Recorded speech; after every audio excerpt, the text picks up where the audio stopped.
Chapter 241, Kaido's Invasion. After Charles set his course for Wano country, the sea god Poseidon's attention turned there as well. But they weren't the only ones fixated on that distant land. Another power had its sights set on Wano, Ghost Island. Heitan Muchin tore across the courtyard toward the newly erected pavilion. Inside, Kaido lay slumped over a low table, empty wine flasks scattered at his feet. Her frantic cries shattered the afternoon calm. Instantly, Kaido's single, blazing eye snapped open, and he sat bolt upright, his massive shoulders heaving. "What is it?" he growled, sweeping an empty flagon off the table and smashing it against the wooden floor. Heitan Muchin froze under his furious glare.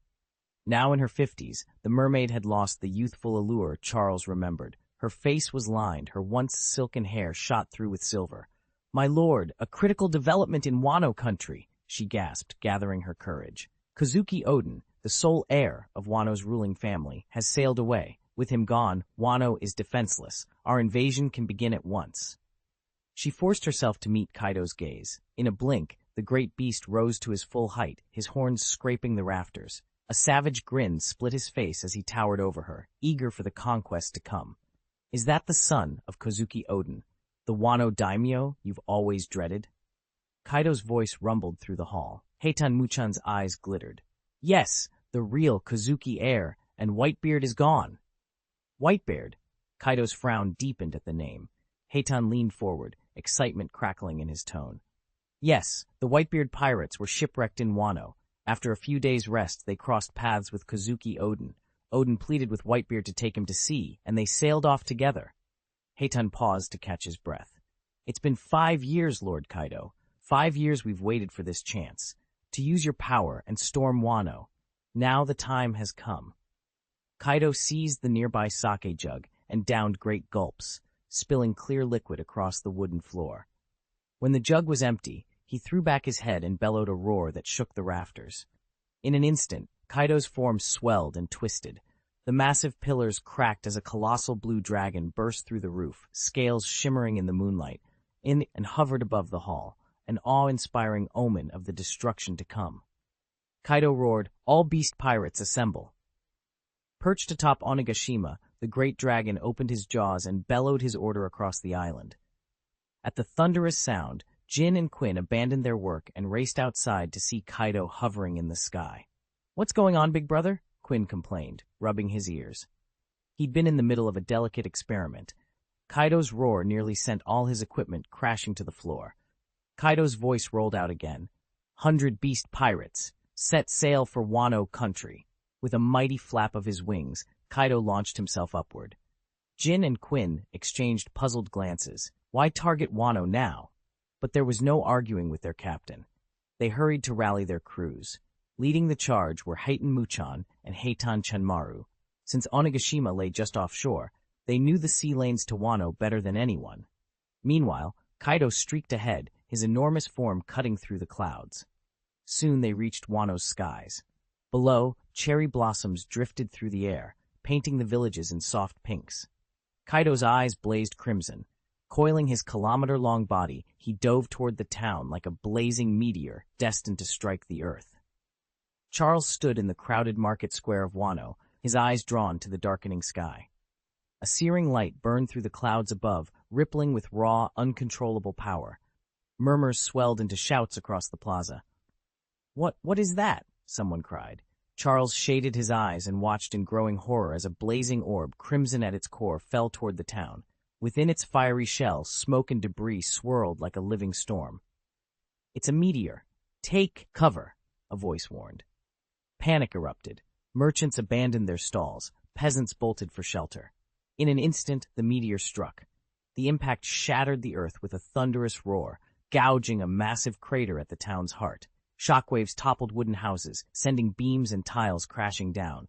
Dust and smoke billowed skyward, blotting out the sun. When the din subsided, Charles staggered forward, coughing. All around him, survivors stumbled from the wreckage, wide-eyed, stunned by loss. The once vibrant street had become a field of ruin and ruinous wreckage.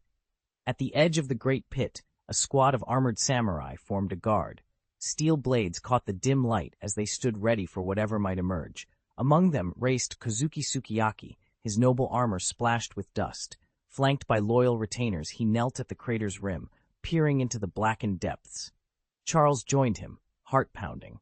The stench of char and the cries of the wounded filled the air. He swallowed hard, determination rising in his chest. Though devastation lay all around, he knew this terrible moment would mark the beginning of something far greater and far more dangerous for Wano country. Charles pushed through the throng gathered around the enormous pit at the heart of the village. Every villager kept their distance, as though the yawning chasm itself exuded danger. He caught snippets of anxious whispers. "General, be careful. Step back." At the pit's edge, a squad of samurai braced themselves to hold General Kazuki Sukiyaki in check.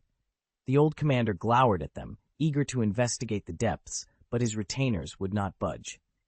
Suddenly, a thunderous crack echoed from below.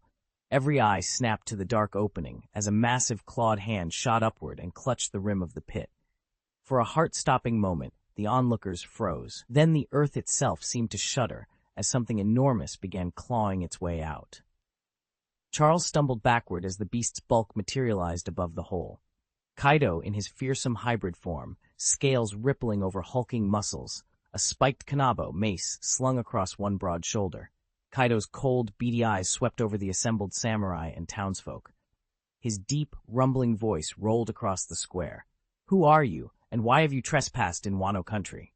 A young samurai at the front straightened his back and rested his hand on the hilt of his sword. Gritting his teeth, he answered, "I am your excellency's loyal retainer. Who, then, commands you? Who is the daimyo you serve?" Kaido tilted his head, the cavernous pit at his feet trembling with each breath. "You still have not answered my question," he growled, voice like rolling thunder. The assembled warriors drew their blades, every pair of eyes locked onto the monstrous intruder, ready for whatever would come next. Outsiders are not welcome in Wano country. Turn back while you still can. Before the samurai could finish their warning, Kaido's immense mace came crashing down.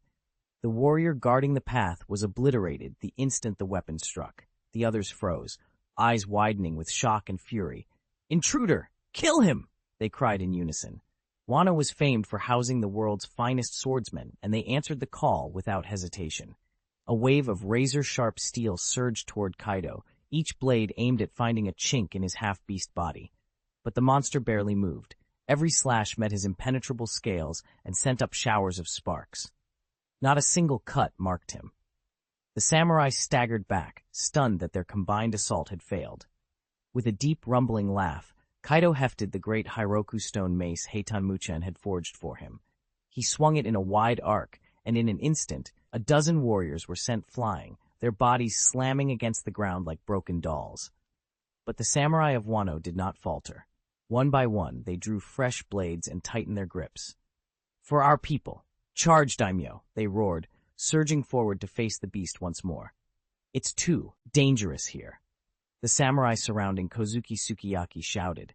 Sensing the overwhelming threat, they swiftly seized him and dragged him back to safety. Chapter 242, The Arrival of the Beast Pirates. "Quick, summon every samurai in Wano. We're under attack." General Kazuki Sukiyaki barked the order as he fell back, rallying his retainers. "Now!" At his command, the nearby samurai sprang into action, racing off to spread the word throughout the country. In the flower capital, the fighting raged on. Towering above the city streets, Kaido swung his massive kanabo, sweeping aside wave after wave of desperate warriors. Despite the samurai's courage, charging at him without a thought for their own lives, his strength was overwhelming. Each blow of Kaido's weapon sent bodies flying. Still, the samurai pressed in like relentless hornets, their battle cries echoing off the walls. "For Wano! Kill the invaders!" Though the onslaught inflicted no lasting wound on him, it forced Kaido to fight on every side. With each passing moment, more samurai joined the fray, determined to die beneath his feet rather than see their homeland fall. By now, the heavy iron of his kanabo was stained dark red with blood, and corpses lay piled at his feet. Even so, fresh fighters took their place, stepping forward without hesitation, true to what Heitan Muchen had warned. To conquer Wano, one must outwit its people, for their spirit is unbreakable. Kaido paused amid the carnage, surveying the endless tide of samurai. A grim smile crept across his face. He knew they would never surrender, so neither would he. With a roar that shook the streets, he raised his kanabo once more, ready to crush every last defender of the flower capital. Each blow from Kaido's immense iron club struck like a death knell.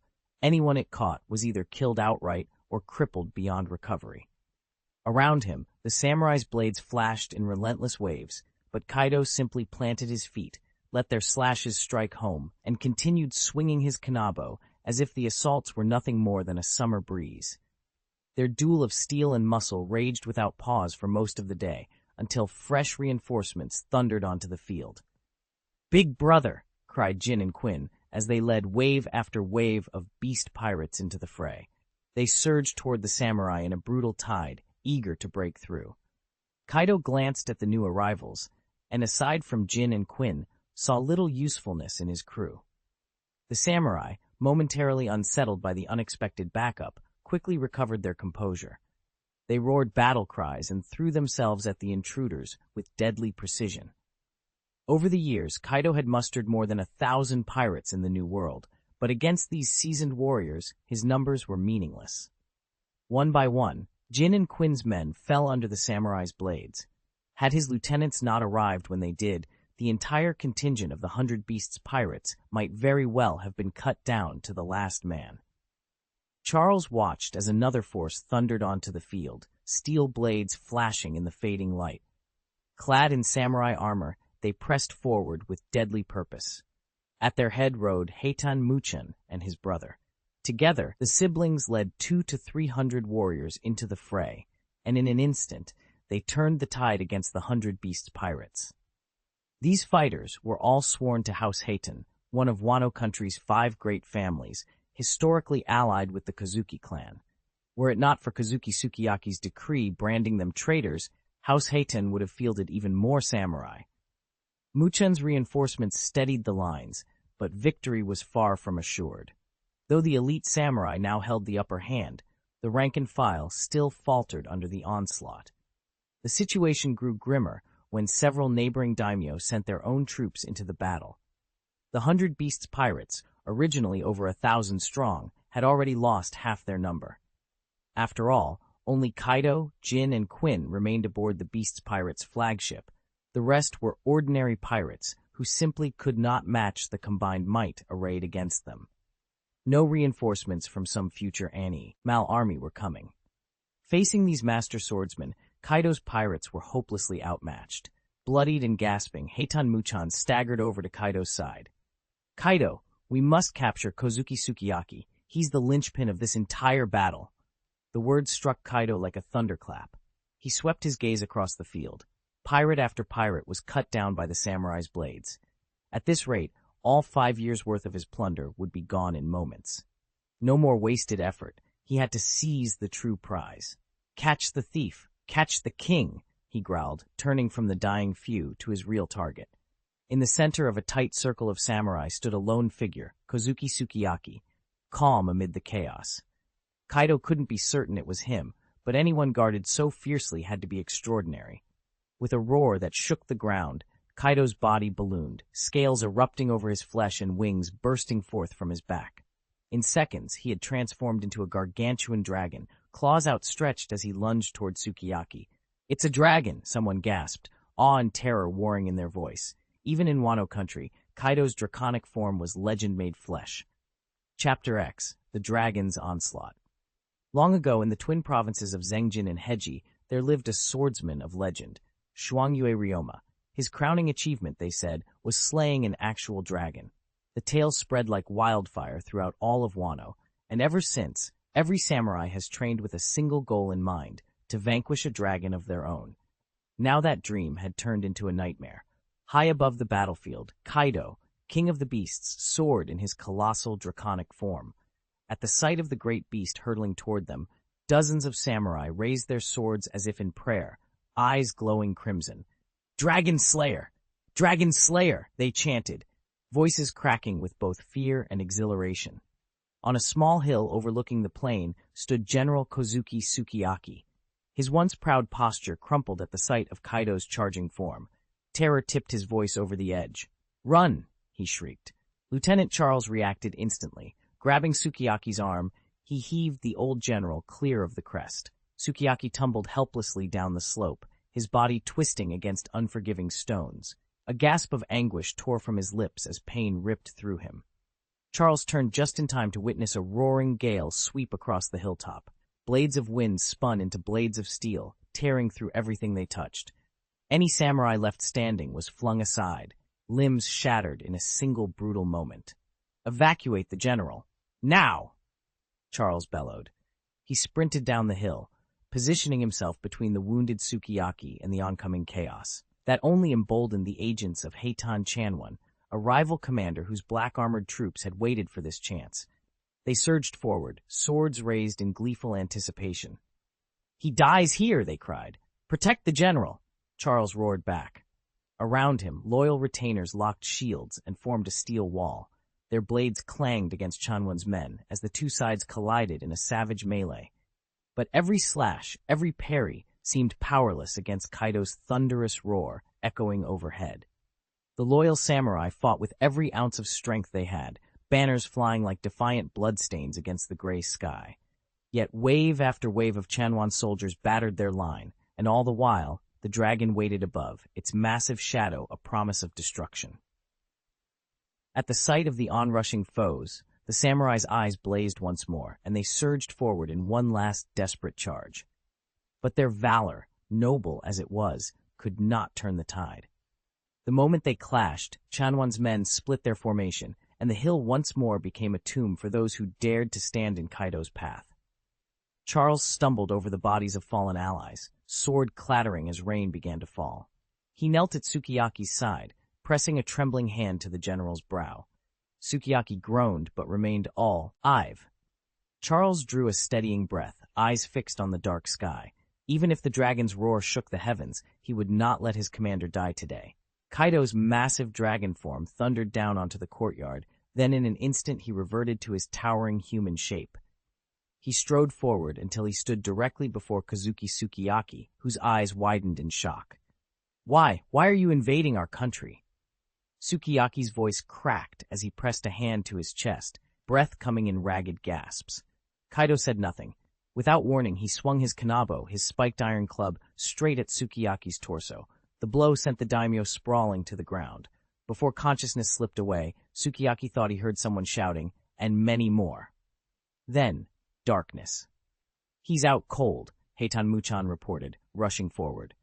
"But we can't kill him yet. If we slaughter Sukiyaki now, the people of Wano will rally behind his name. Our only chance is to outsmart them." He tapped Sukiyaki's forehead with his sword hilt. The daimyo didn't move. Heitan let out a long sigh of relief, then looked up at Kaido, who nodded once, sharply. The war horn split the night air. Kaido let out a wordless roar and charged back into the ranks of Wano's samurai. One swing of his club, one soldier down, over and over through the darkness. Beside him, Jin and Quinn cut a swath through the enemy lines, and Heitan pressed in with the samurai who had defected. By dawn's first light, the courtyard was silent. Not a single loyal warrior remained standing.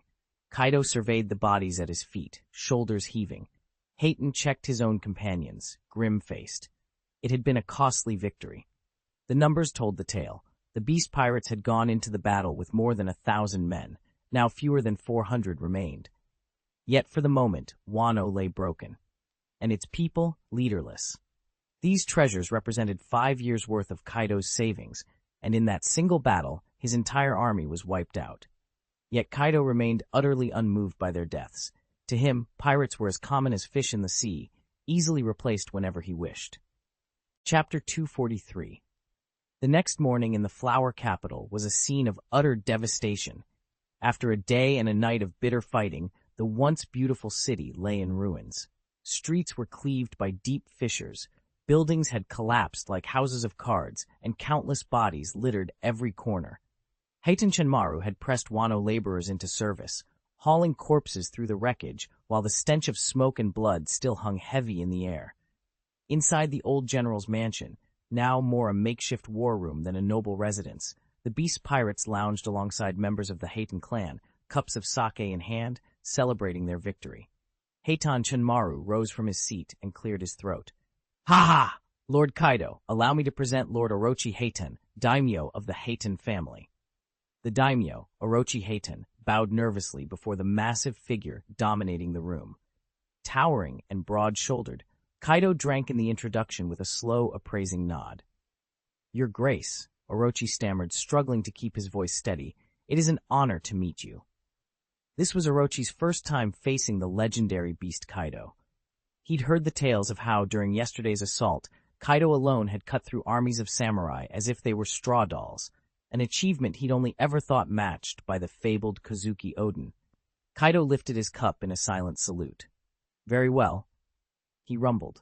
How stands the city? Shinmaru smiled grimly. The flower capital lies in ashes and craters, but the samurai threat has been exterminated. Wano's warriors have been scattered or slain, and not one stands to challenge us now. At that, the assembled pirates and clan members erupted into raucous laughter and cheers. Outside, the grim task of clearing bodies continued, but inside the mansion, the victors reveled in their triumph, and in the limitless power of their new ally, the indomitable Kaido. Chapter 8: A Just Cause. The cavernous war room fell silent under the flickering lantern light. Muted murmurs echoed off the stone walls as the ever-looming figures of Kaido and Orochi stared down at their seated lieutenant, Muchen. Sensing the tension, Muchen rose abruptly, letting out a hearty laugh that rang through the hall. We've got Kozuki Sukiyaki right where we want him, he declared, pacing before the table. Wano country is practically in our grasp, but if we want to keep the people from rising up in revolt, we need a righteous reason for this conquest. Kaido folded his arms and leaned back against the wall, arching an eyebrow. And what, pray tell, is that reason? Orochi's impatience showed in his restless footwork. Simple, he snapped. We'll have Sukiyaki himself proclaim Muchen the rightful general of Wano, our honored leader. Muchen shook his head, brow furrowed. You expect that old curmudgeon to agree? Sukiyaki's stubborn as a mountain goat. He'd sooner die than play along with our scheme. A slow, triumphant grin spread across Orochi's face. You've forgotten my little secret, he said, voice soft but confident. We don't need Sukiyaki's permission. Before anyone could question him further, Muchen's body convulsed. His frame shrank, his posture bent, and his hair turned white in an instant. The transformation was so complete that the onlookers gasped, save for Orochi and a handful of trusted allies who recognized the telltale glint in his eyes. When the dust of the change settled, standing where Muchen had been was a fragile, elderly man in tattered robes. The bluff was perfect. Every warrior in the room recoiled in shock, but the ruse had only just begun. Orochi stepped forward, bowing slightly to the aged figure. Your decree, General, he intoned, playing his part to perfection.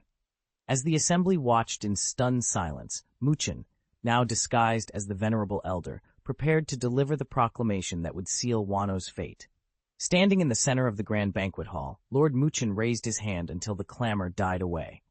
By my authority, he proclaimed, I hereby appoint Heitan Orochi as the new general of Wano country and declare Lord Kaido to be the protector king of this land. For a long moment, the only sound was the crackle of torches lining the walls. Every eye in the hall was fixed on Orochi's tall, imposing figure. Then, as if releasing a held breath, Orochi applauded with fervor. Excellent, magnificent, wonderful, he cried, his enthusiasm echoing off the pillars. Send messengers to every province of Wano at once. Let the whole country know of this decree. Members of the Heitan clan beamed with excitement, but the assembled beast pirates stood silent, their expressions unreadable. Sensing an awkward pause, Lord Muchen stepped forward again. Lord Kaido, your support has been indispensable. Consider the Heitan family your earnest friends. As a gesture of our gratitude, we grant you full control over the smuggling and trade of Seastone throughout Wano. At this, the beast pirates' eyes flicked toward their captain. Kaido lifted a goblet of wine, took a leisurely sip, and set it down with measured calm. I accept, he rumbled. A collective sigh of relief rippled through the hall. Wano's new regime was now firmly in place. They had finally taken Wano by storm. As banners fluttered and the defeated Kozuki retainers were led away in chains, Kurozumi Orochi stood before a hastily summoned council of his closest lieutenants. His eyes burned with contempt. So what about Kozuki Sukiyaki? Orochi snarled, his hand clenching into a fist. I wish I could kill that old man right now. A murmur of agreement rippled through the room. No one hated the Kozuki clan more than Orochi himself. Yet at that moment, Kurozumi Muchan raised a calm hand to stay the summons. Not yet, Muchan said quietly, shaking his head. Remember, Sukiyaki still has a son at sea, Odin. If he returns and finds his father dead, he'll fight us with all he's got. We don't need an execution. We need leverage. Imprison Sukiyaki and hold him as bait. When Odin comes for his father, we'll be ready. Orochi studied him for a long moment, then bowed his head. Very well, we'll keep him alive. Within hours, the arrangements were made. In 3 days' time, all of Wano's daimyo, samurai, and influential retainers were summoned to the great hall of the shogun's mansion. Word had spread that Orochi had something monumental to declare, and no one dared to stay away. On the appointed morning, the corridors were thronged with warriors in resplendent armor, courtiers in brilliant silks, and common magistrates in nervous clusters. At the far end of the hall, a high platform had been draped with the black and white crest of the Kurozumi clan. Atop it stood Orochi himself, a crudely forged devil fruit symbol trembling at his side, to convince everyone he wielded the power of the mythical Uroko devil fruit. When the hush fell, Orochi raised his voice to every corner of the chamber. By the authority of the Kurozumi house, and by my own right as victor of this war, I hereby proclaim myself the 6th shogun of Wano country. A stunned silence froze the assembly for a heartbeat, then outrage exploded among the assembled lords and samurai. Yet none dared to challenge him openly. Kurozumi Orochi, new shogun of Wano, looked down at them with a satisfied grin. And so a dark chapter began for the land of samurai, and the imprisoned Sukiyaki would soon prove the perfect pawn to draw his rightful heir from the seas. No one dared to object. By long-standing tradition, the head of one of Wano's 5 great clans was entitled to serve as general, and the Kurotan family ranked among them. Custom forbade any challenge, so the handover ceremony went forward without a hitch. Flushed with pride, Kurotan Heitan Orochi stepped into the general's mansion and assumed its full authority. With his appointment, the Kurotan house took firm control of the shogun's castle. At the same time, Kaido was proclaimed Wano's new ruler. Scarcely had he claimed the title when he set about expanding his power. Ambitious souls from every corner of the country, especially those eager to see the seas, lined up to join the beast pirates. Their ranks swelled, and a crew recently weakened by war suddenly regained strength almost overnight. Under Kaido's orders, the pirates immediately descended on the Hailu quarry at Rabbit Bowl. Any samurai who dared to resist was swiftly crushed. The survivors were thrown into the pits, forced to chip Hailu stones under guard. With the quarry roaring to life, the beast pirates' grip on Wano tightened still further. Yet just as Kaido's influence seemed absolute, word reached every corner of the land. An unexpected visitor was making their way toward Wano. Charles stood beside Tianyu at the prow, their eyes fixed on the jagged coastline emerging from the morning mist. Towering cliffs dotted with hanging shrines and fluttering banners loomed ahead. "Is this Wano country?" Tianyu whispered, awed by the view. Charles nodded, his gaze steady. "Yes, Wano." He remembered the legends. After Kozuki Odin's fall, Kaido had seized the land. But Charles had little interest in politics or power struggles. His aim was far simpler and far more profitable. Devil fruits were valuable, of course, but what intrigued him even more was the fabled Hyro stone. Sea stones that could nullify devil fruit abilities were worth a fortune. Weapons forged with them turned any devil-powered foe into an ordinary target. Charles's plan was straightforward: secure a cache of sea stones, then return to Kami Island. He had no intention of conquering Wano, or even lingering here. For one thing, Wano lay hundreds of miles from his home port. More than distance, though, there was something else, a deep, inexplicable aversion to this land. It was as if his very blood recoiled at the sight of those towering ramparts and their hidden secrets. He straightened, a determined glint in his eye. "Let's drop anchor. We'll find what we came for, and leave before anyone even notices we were here." Below deck, crew members began readying the longboats. Charles and Tianyu shared a final look of resolve. Whatever dangers lay ahead, they'd face them swiftly, and claim the sea stones that would make their fortune. Then, Wano would be nothing more than a distant memory. Charles's heart clenched at the thought. If these invaders conquered Wano country, they'd reduce him to a slave. That notion ran counter to everything he stood for. He'd come here for only two things, the devil fruit and the Hailu stone, and nothing else. And if anyone dared stand between him and his goal, he wouldn't hesitate to kill. Chapter 244. Tianyue, standing beside Charles, suddenly felt the prickling weight of hostile eyes upon her. Instinctively, she took a half step back. Charles noticed the motion, but he said nothing. He wasn't about to force her into doing anything she found shameful. Everything would unfold in its own time. He turned away and strode into the control room, where Gage stood at the helm. Through the forward viewport, the towering cliffs of Wano rose sheer above them, seawater thundering down in a relentless cascade.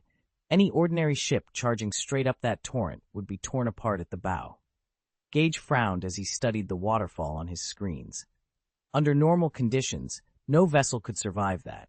But this ship isn't ordinary. Our hull plating and bracing will take the impact. The only real challenge is mustering enough upward thrust to punch through the current. Charles leaned over the console. So, do we have the power for it? Gage's eyes brightened. More than enough, sir. The engines can deliver the required output in a single sustained surge. We can make the climb in one go. Good, Charles said, his voice firm. Set your course and engage. Let's do this. Without hesitation, Gage tapped the launch sequence. All around them, the deck trembled as the ship's reinforced propellers spun up to full horsepower. With a thunderous roar, they surged forward, aiming directly at the wall of cascading water, and upward toward Wano country. The stern propeller roared to life as the sea god Poseidon's two wing-like outriggers snapped open beside the cabin. With a sudden lurch, the ship tilted upward and charged toward Wano country on a steep trajectory. Passengers gripped the handrails as the deck shuddered beneath their feet. Yiliana lifted her hand and wove a shimmering spell. Dozens of gigantic soap bubble spheres blossomed in midair, each one transparent and iridescent. A clutch of the younger travelers slipped safely into those bubbles, floating serenely above the deck and completely impervious to the ship's jolts and heaves. Seeing this, Elena hurried to create a similarly protective bubble around herself, Martha, and Martha's 5 daughters, each expecting a child. The garb beneath their cloaks swelled with life. Elena knew that without this extra layer of magical cushioning, the violent ascent could jeopardize their unborn baby's well-being. Charles, heart-pounding, steadied himself against the railing. He scarcely registered Elena's precaution. The sight of the world rushing past, the roar of the engines, and the thrill of escape held him in a single-minded grip. All around him, voices rose in a mix of terror and delight. The children who hadn't taken to the bubbles bounced and laughed, their exuberance echoing above the engine's thunder. Every few seconds, Charles swept his gaze over the deck, scanning for loose gear or seasick passengers. He forced himself to slow his racing pulse, to stay focused. One wrong move in midair could be disastrous. Then, through the mist and speeding clouds, Wano country's jagged peaks burst into view. A collective shout went up as the sea god Poseidon leveled off. Relief flooded Charles's chest. He let out a low whistle, the tension draining from his shoulders. Beside him, Gage, who'd been lacing the air with curses only moments before, exhaled a ragged laugh. Despite his bluster, the incredulous look in his eyes said it all. They'd pulled it off. The ship hovered above Wano at last, and for the first time since departure, everyone dared to believe they might just make it. Charles stood at the bow of the great black vessel as it glided upstream through Wano country's winding river. In the distance, a towering mountain loomed. He remembered it marked the location of the flower capital, the heart of this fabled land. He let out a low whistle. There it is. Let's go have a look. Obedient to his command, the ship slowed to a crawl. The crew buzzed with excitement. Finally, they had reached Wano.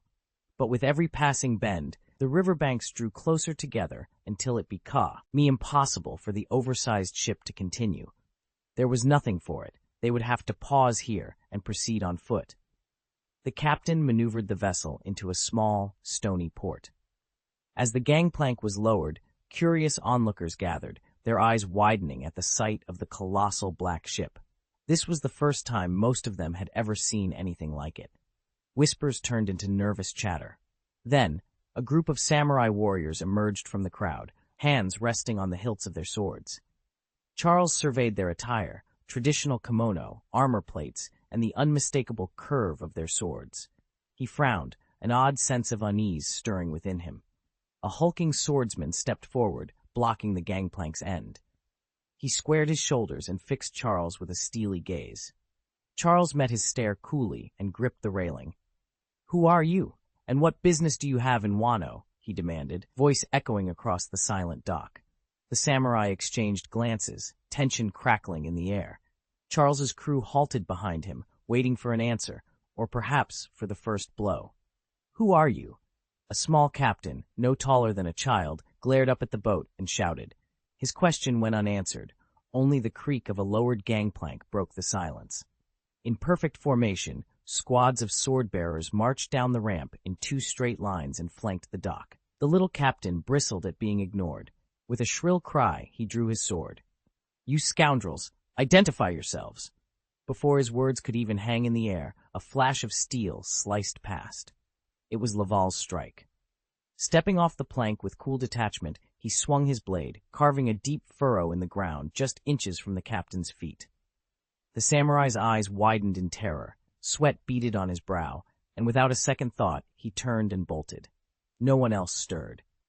Charles descended from the boat, flanked by 6 heavily pregnant women. He paused to take in the scene. Spring was in full bloom, the air fragrant with flowers and free of that pungent sea salt tang he'd grown used to at sea. Everyone inhaled deeply, visibly relaxing under the warm sunlight. "You all stay here," Charles said quietly, nodding toward the shore. "I'll find out who sent them." "I'll show them around," Charles said, taking Elena's hand as he scanned the crowd. "Barrett, gather 100 men and follow me." "At once, Mr. Charles," Barrett replied, ordering his troops into formation. "Shall we move out, sir?" Just then, Tianue, spotting Charles's departure, hurried forward. Charles glanced back and gave a curt nod. "Come on, then." With Barrett and his 100 samurai at his side, Charles strode toward the City of Flowers. Esther caught sight of them and hurried to keep pace. Nearby children longed to join the group as well, but their mothers held them back. Caesar, however, merely settled himself on a crate and dozed off, showing no interest in the excursion. Charles noticed but said nothing. No sooner had they disembarked than the samurai who had been driven off earlier raced toward the Wano country general's mansion, the estate of Lord Heitan Orochi. "Report," one of them shouted. "A massive ship has just docked at wharf number 1. At the Flower City harbor, a lone lookout's shout rang out above the waves. "Pirate ship approaching! Black flag flying!" Inside the grand banquet hall of General Heitan Orochi, a serving samurai paused mid-step. The guests fell silent as Orochi, half-draped over his lacquered seat with a cup of wine in hand, lifted his head from the haze of drink. "A pirate vessel?" he drawled. "From the outer sea, you say?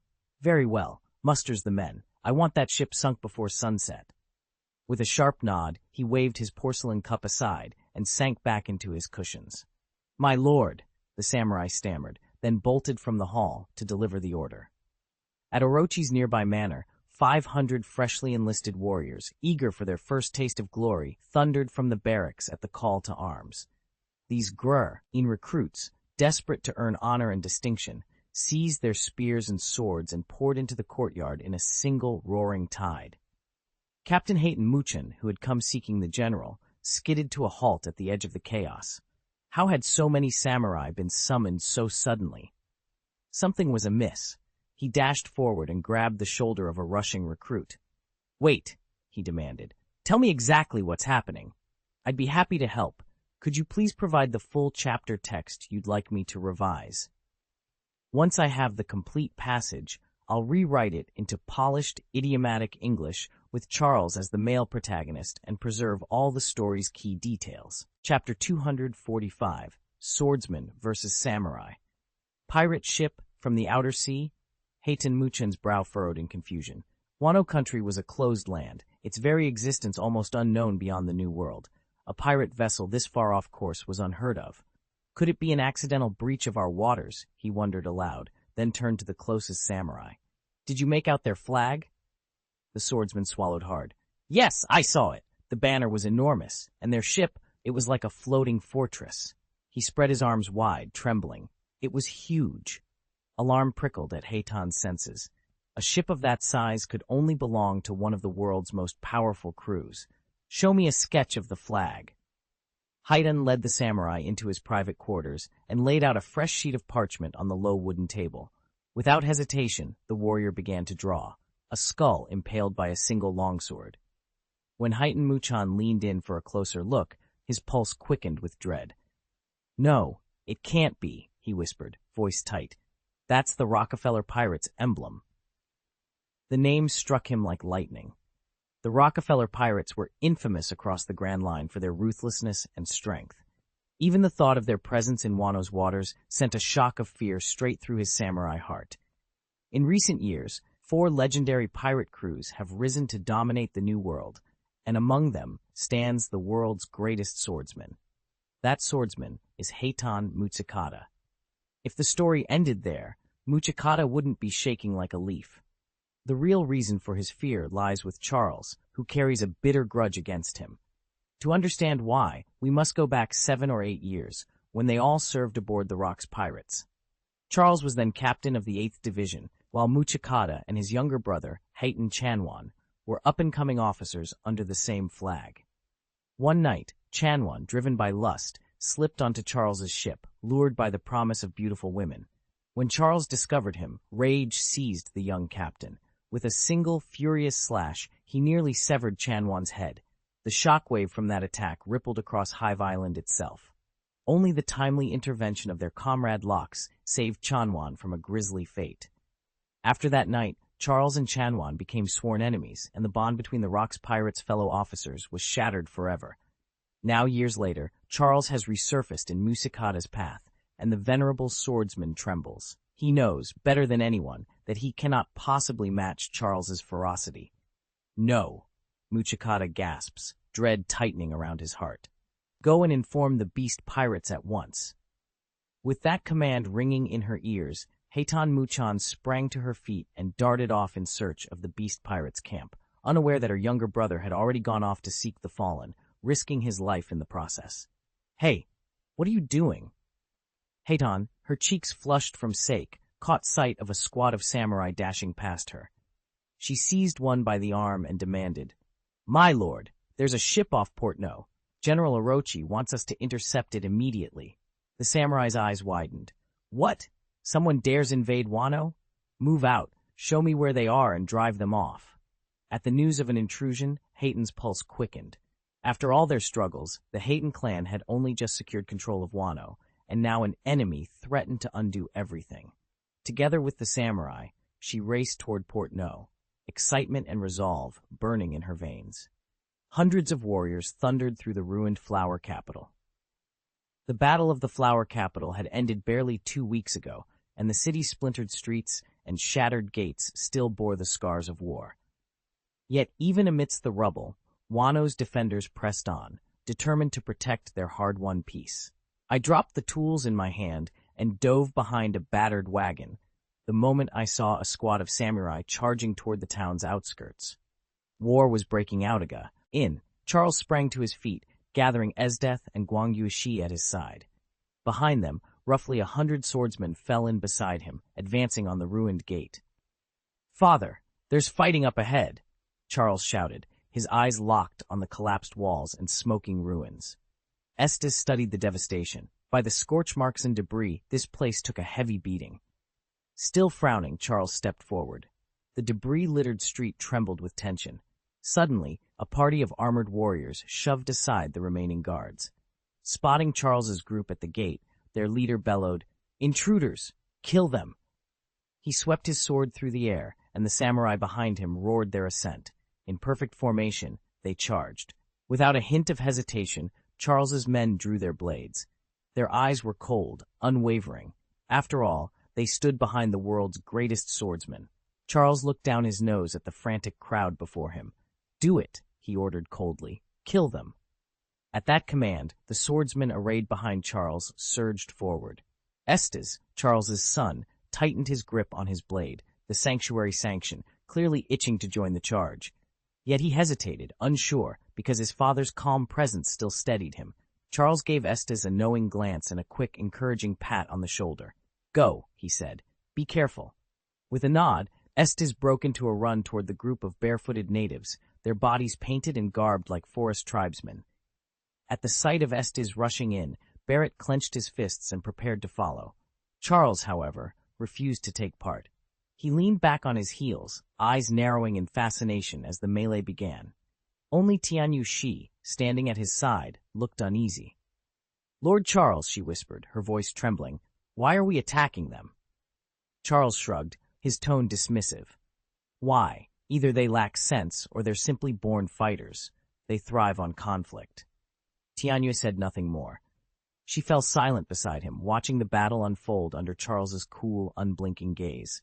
Charles's heart tightened at the crease between Esdeth's brows. She was clearly in no mood for jest. The battlefield roared around them. With Barrett and Esdeth at his side, the 100-odd swordsmen Charles had brought pressed the attack without a hint of fear, even as enemy ranks swelled to several times their number. Steel rang out with every clash, and lives fell on both sides. "Cold front," Esdeth cried, her blade shimmering with frost. A wave of ice surged from the sword's edge, coating the nearest samurai in crystalline armor. With a single, precise strike, she shattered them into jagged fragments. "By the kami sorcery!" the samurai commander bellowed, staggering back. In Wano, devil fruit powers were whispered of only as magicians, wielded by fearsome outsiders. Esdeth let out a derisive laugh as she sheathed her blade, wiping crimson from its steel. "Magician? This is the cold fruit's work," she scoffed, her eyes alight with the exhilaration of battle. Before another enemy could step forward, a voice of thunder rolled across the plain. "Show yourselves! Who dares to bring chaos to my Wano country?" Each warrior froze, sensing that a new, unstoppable force had just entered the fray. I watched as an old man with a ruddy nose charged toward the city gate, flanked by a host of warriors. Heitan Chanmaru's cheeks burned with embarrassment when he caught sight of Esdeth, Barrett, and the swordsman locked in combat with his samurai. Chapter 246. Then play one game. He turned out to be two brats. "Where are your elders? How dare you come to my Heiji nation and make trouble? Seize them all." Lord Heitan Chanwan's voice boomed across the courtyard as he glared at the first two figures, whose very bearing marked them as different from the rest. Standing before him were Charles, barely 1.6 meters tall, and Barrett, whose almost 2-meter frame towered over everyone else. Despite Barrett's extraordinary height, both boys still looked far too young to be challenging a High Lord's authority. "Bastard! Who do you think you are?" Charles snapped, drawing his sword in a single fluid motion. In the same instant, he swept aside the samurai who'd stepped forward to block him and lunged straight at Heitan Chanwan. The strike was so fast it caught the Lord completely off guard, until, with scarcely a thought, a shimmering barrier sprang to life in front of him and deflected the blade. "Ha! You nearly gave me a heart attack!" Lord Chanwan staggered back, wiping cold sweat from his brow. The remnants of his drunkenness faded as he stared in disbelief at the youth before him. "You little devil! How dare you ambush me?" Charles steadied his stance, eyes locked on the startled lord. Barrett tensed at his side. Neither of them looked like seasoned warriors, but both already knew this confrontation was far from over. Heitan Chanmaru's eyes blazed with fury as he fixed Estes with a glare.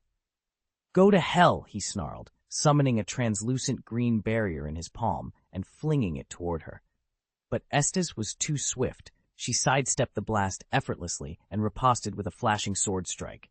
Chanmaru barely managed to throw up his shield in time to parry the blow. "You insolent brat," he raged, adrenaline surging. In sheer skill and agility, Estes outmatched him completely. His once mighty body, hollowed out by years of drunken excess, could not compete with her honed precision. Only the power of his barrier fruit had saved him from being cut down long ago. All around them, Shinmaru's samurai reinforcements clashed violently with Charles's crew, steel ringing against steel. Charles watched the duel with keen interest. He had never expected to run into Shinmaru here. If Shinmaru was present, it could only mean that Kaido's forces had already overtaken Wano. Where, then, was the dragon? Rubbing his chin thoughtfully, Charles weighed his options. A glint of green light flickered in his eyes, and a sly smile tugged at his lips. Things were about to get far more interesting. Suddenly, a breathless scout came racing toward them. "Rabbit Bowl! Lord Kaido! There's trouble ahead! Something's gone wrong!" Charles's smile widened. Whatever this rabbit bowl was, it was about to change everything. Charles's heart pounded as he barreled through Kaido's domain, his frantic shout cutting through the raucous din of the beast pirates. Something's wrong. Every pirate froze, blades clattering against their scabbards. They all knew better than to interrupt their captain while he was drinking. Jin's eyes narrowed as he stepped forward. "What are you making a fuss about now, Muchan?" Before Heitan Muchan, now properly known as Charles, could answer, a crackling bolt of lightning streaked through the air. The massive, iron-bound club splashed down mere inches from Charles's face, splintering the deck with a thunderous crack. Kaido reappeared at the entrance to his quarters, staggering forward with a heavy wine jug in hand. Dark liquid sloshed at the rim as he stared at Charles with bleary eyes. Charles swallowed hard, sweat beading on his forehead. He'd almost been crushed. "Kaido!" Charles gasped, his voice trembling. "A ship's just arrived from Wano. It could be the Rockefeller Pirates." At that name, every beast pirate stiffened. In the lawless expanse of the New World, few names inspired as much dread as the Rockefeller Pirates. Jin and Quinn slid up to Kaido's sides, their postures as tense as drawn swords. For a long moment, Kaido simply stared at Chi. Arl's jug halted midair. Then, lifting the vessel to his lips, he drained it in one furious gulp. Crimson dripped down his chin as he gripped the jug by its rim, a low, rumbling laugh shaking his massive frame. "Rockefeller Pirates, eh?" Kaido growled, setting the empty jug aside. His pupils, dark and dangerous, fixed on Charles. "They dare come here? Let them show themselves." A wave of anticipation washed over the assembled pirates. Kaido's wrath was a force of nature, unstoppable and absolute. And now the Rockefeller threat had lit the fuse. Charles steadied himself, determination replacing his fear. Whatever awaited them in the harbor, he would stand by his captain and face the storm to come. Charles drained the wine from the pot in a single gulp. Almost instantly, his body swelled, wings sprouted, scales rippled across his skin, and in the blink of an eye he had become a dragon more than a kilometer long, soaring through the skies. With laser focus, he locked onto his target and shot forward. A deafening roar rolled across the battlefield. Charles's human form, still some distance away, instinctively looked up at the thunderous cry overhead. How adorable, he thought, momentarily distracted by the sight. In seconds, the massive dragon swooped down and hovered before him, wings beating the air into gusts so hot they scorched the ground. "Long time no see, Charles," rumbled the dragon's voice, each word echoing like distant thunder. Charles's face lit up. "Kaido, it's been ages. I never expected to run into you here." With another billow of heat, Kaido's dragon form began to shrink, scales smoothing into flesh and bones, until mere moments later, he stood in his human guise 10 meters away from Charles. His eyes flicked toward the fierce skirmish raging at the city gate. "What are you doing here?" Kaido asked, arms crossed and brow raised. Charles shrugged, spreading his hands in a casual gesture. "Just traveling. I happened to pass through and, well, here we are. To be honest, seeing you here was even more of a surprise." Kaido studied him for a long beat, amusement tugging at the corner of his mouth. He didn't look convinced, but the two old friends shared a moment of easy camaraderie amid the chaos around them.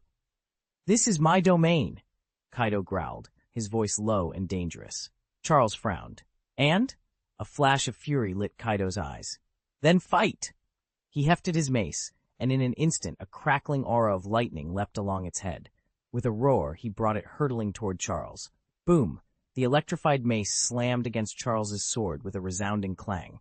Caught off guard for a heartbeat, Charles regained his footing and swung his blade in a swift, decisive arc.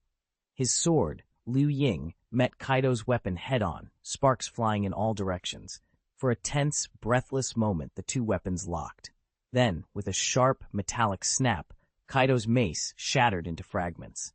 The shockwave blasted him backward more than 10 meters, and when the dust settled, only the battered handle remained in his hand. Kaido stared at the broken weapon in astonishment. One strike, and it was gone. "Liu Ying," he whispered, disbelief trembling in his voice. Charles allowed himself a faint, confident smile and nodded. It was clear now. Kaido was outmatched.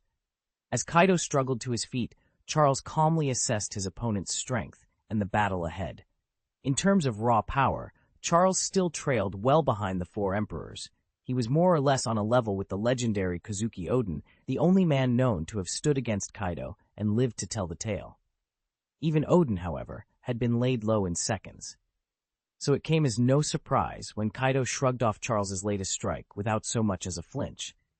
That blow had been nothing more than a casual prod, just 5 layers of Charles's chi, and while it shattered Kaido's massive mace in 2, it failed to harm the emperor himself. Standing perfectly calm, Charles watched as black, obsidian-like scales rippled across Kaido's skin, transforming him into a towering half-dragon menace. "Oh, still at it?" Kaido's voice was a rumble that shook the ground. A faint smile curved Charles's lips. Without hesitation, Kaido lunged forward, his claws, sharp as polished steel, whistling through the air.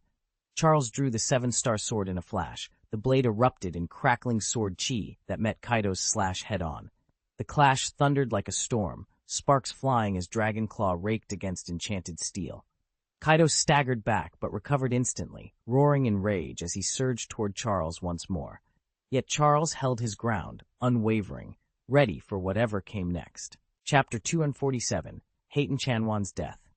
Kaido's massive dragon tail lashed out at Charles like a tidal wave. In an instant, Charles coiled his body and flipped a full 360 degrees in midair. His 7-star sword shot downward with blinding speed, meeting the tail tip-on and arresting its unstoppable momentum with nothing but the blade's tip. Shockwaves rippled from the impact, tearing at the scales along Kaido's tail. The entanglement of Charles's Ba Chizakura-infused armament Haki shattered them like brittle armor, sending shards of scale and spurts of blood into the air. The wound ran raw and crimson. The tail looked as though it had been filleted open. Roaring in fury and pain, Kaido swung his tail back toward his own body, inspecting the gash as it began to knit itself closed. His expression darkened. "That blow?" he rumbled, voice heavy with disdain. "A mere nuisance." Yet even as he dismissed the attack, Kaido's pride would not allow him to relent. "Charles!" he bellowed, unleashing a surge of Conqueror's Haki in a searing cobalt wave. The sheer force of his aura battered the surrounding landscape. Villagers in every outlying district of Wano collapsed, overwhelmed by its oppressive might. But Charles steadied his grip on the 7-star sword, crimson droplets still glistening on its edge. He met Kaido's glare without flinching. The Emperor of the Seas might regenerate and roar, but Charles was far from defeated. The clash between them had only just begun. Only the Wano samurai and the handful of swordmasters Charles had handpicked from his pirate crew remained standing. Each was an elite warrior, chosen for the ironclad will needed to resist Kaido's Conqueror's Haki. Though the Dragon King had unleashed his overwhelming aura, none of Charles's men were felled. At worst, they'd felt a brief dizziness, but regained their footing almost instantly. Kaido's oppressive presence rolled across the battlefield like a crimson tide. Charles met it head-on. Dark green light flared in his eyes as a hellish wave of Haki, rivulets of emerald and ruby, erupted from his body. His scarlet-green aura collided with Kaido's blood-red surge, and the very air trembled beneath their clash. For a moment, the two titanic forces locked, Kaido's pure red haze against Charles's red and green maelstrom. Then, after 2 or 3 heartbeats, Kaido's Haki shattered in a flash of star-like sparks, dissolving into the wind. Charles's voice rang out over the din. "Axes at the ready. Let's teach them a lesson." Charles squared his shoulders and strode forward. "How dare you flaunt your arrogance in my presence?" he challenged, voice ringing out over the clamor of battle. Kaido's bloodshot eyes narrowed. With a roar of fury, he lunged at Charles, swinging his massive clawed hands. The dragon's blows rained down, each strike shaking the earth beneath them. Charles braced himself as Kaido's talons raked his arm, drawing a thin line of crimson, but he barely flinched. "Is that all you've got?" Charles taunted, retrieving his sword in one fluid motion. The 7-star sword shimmered with a dark, humming aura. The very air around it crackled with raw energy. He channeled every ounce of his strength into one decisive slash. "Tenfold Haki!" he cried, and the blade lashed out. With a thunderous clang, a wave of cutting force ripped across Kaido's chest. Scales shattered like shards of glass, blood spouted in a geyser. In a single devastating stroke, Charles sent the great dragon crashing to the earth, where he lay twitching, utterly incapacitated. Charles sheathed his sword and turned back toward the city gate. The battlefield beyond was frozen in stunned silence. Enemy soldiers had come to a halt, their faces ashen. Among them stood Haitan Chanwan, his eyes wide, body rigid, as if witnessing a ghost. In that moment, every soul there understood. Kaido was finished.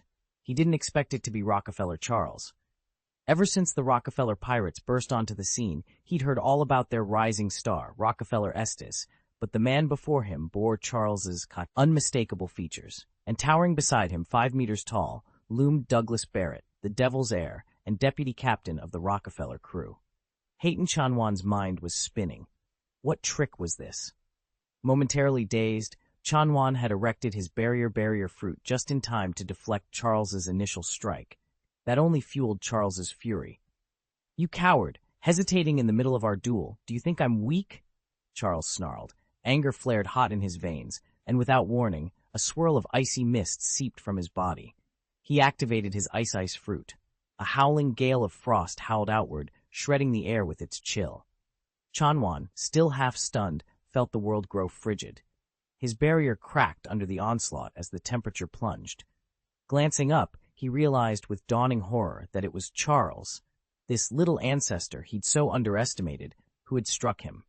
Needles of frozen wind snaked through the barrier, lancing into his flesh with bone-searing cold. Frigid air coiled around Haitan Chanwan, making him tremble violently. Esdeath's mastery of the ice fruit had reached its zenith. She could plunge the temperature to minus 30 or 40 degrees Celsius in an instant, freezing anything in her path. "Come forth," she commanded, exhaling a plume of frost that drifted across the battlefield. Within moments, snowflakes swirled around them like ghostly wraiths, coating the ground in ice. Haitan Chanwan summoned his barrier fruit's power, weaving an invisible shield around himself. But Esdeath's lethal cold seeped through, numbing his limbs and clouding his mind. He could barely think, let alone move. With a resounding crack, his barrier shattered as easily as glass under pressure. A triumphant smile curved Esdeath's lips. Before her stood Haitan Chanwan, encased in crystalline ice, motionless, breathless, and dead. He died not by Charles's hand 7 or 8 years ago, but now by Charles's daughter. Hidden in the shadows, Charles allowed a faint smile to play across his face. "Brother," he whispered. A piercing war cry cut through the frozen stillness. Haitan Muchin rallied the remaining beast pirates and stormed toward the city gates. Haitan Muchin staggered to a halt at the city gate, his eyes fixed on the ice sculpture before him, and almost immediately, a searing pain ripped through his chest. He gasped for breath, but no one rushed to his aid. In that instant, Charles spun on his heel, his cloak flaring behind him. At the sight of him, the 100 beasts pirates' grunts recoiled 2 steps, fear plain on their faces. Charles's reputation alone was enough to make them falter. A few yards away, Jin and Quinn knelt beside their fallen lord, Kaido. The pirate emperor lay unconscious on the cobblestones, a gruesome slash carved across his chest. Their hearts pounded in disbelief. Kaido was supposed to be unstoppable, feared by navies and pirates alike. How had he been felled so thoroughly? Jin's fingers tightened around the hilt of his blade, ready to leap into action. Quinn's breathing grew ragged as his body convulsed and then began to shift, thick bones cracking, skin stretching, until a massive brachiosaurus towered over them both. Charles barely spared them a glance. With calm detachment, he turned his attention back to Haitan Muchin, who was still clutching his wound, eyes wide with shock. Charles's lips curved into an unsettling smile. "Long time no see, Haitan Muchin," he said, his voice low and even. "I never imagined I'd find you here, mixed up with Kaido." The smile lingered a moment longer, too long, before Charles tilted his head, as if weighing the next move in some deadly game. Silence stretched between them, thick with tension, as the fate of allies and enemies alike hung in the frozen air. Haitan Muchin's eyes blazed with hatred as he glared at Charles. "Why? Why did you kill my brother? We were on the same side." His voice shook with fury. Charles met his stare with a cold, dismissive sneer. "If Locke hadn't intervened, your brother would have been dead 7-0, or 8 years ago," he replied, his tone icy. "I'm doing him a mercy by letting him limp along a few more years." At Charles's words, Heitan stumbled backward, his already frail frame quivering with shock and disbelief. Chapter 248, Volcanic Eruption. So, you still haven't forgotten, have you? Hayden Muchan pressed a hand against his chest and glared at Charles. Charles smiled coldly. In an instant, the seven-star sword shimmered into existence in his hand. Your brother is already dead, Charles said, his voice low and menacing. Why don't you join him? Without warning, Charles launched himself forward.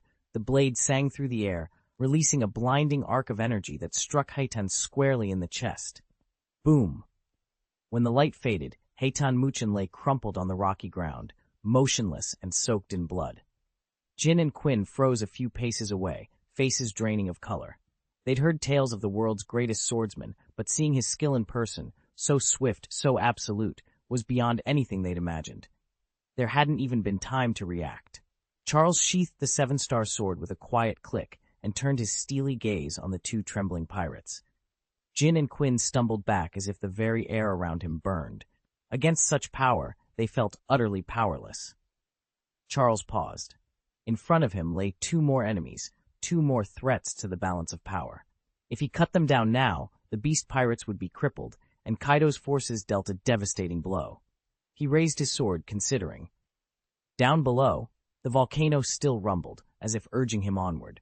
With a steady breath, Charles made his choice. He stepped forward. Charles froze, sword halfway raised, when a sudden sound cut through the clearing. He spun around and saw Kaido struggling to his feet. The deep slash across the pirate's chest had already closed up. Only a faint scar remained. What? Charles whispered under his breath. He had expected Kaido to lie still for days. After all, even the legendary Kozuki Oden had taken 3 full days to recover from a similar wound. Yet Kaido was upright in less than an hour. Charles realized, with a jolt, just how twistedly powerful the animal system's regenerative abilities could be, especially in elite phantom beast users like Kaido. Kaido shook his head clear of the dizziness and took in the scene around him. The beast pirates had poured into the clearing. Jinbe faced off against Charles on one side. Scattered across the ground lay the bodies of Heitan Muchan and Heitan Chanwan, Kaido's comrades, now cold and still. Charles! Kaido roared, voice echoing against the craggy rocks. Fury blazed in his eyes as he registered that this boy had slain his partners. His massive frame began to swell, muscles bulging beneath his skin. Dragon-scale patterns glimmered into existence all over his body as he transformed, each scale a testament to the terrifying power he now unleashed. Charles tightened his grip on his sword, steeling himself. The battle had only just begun.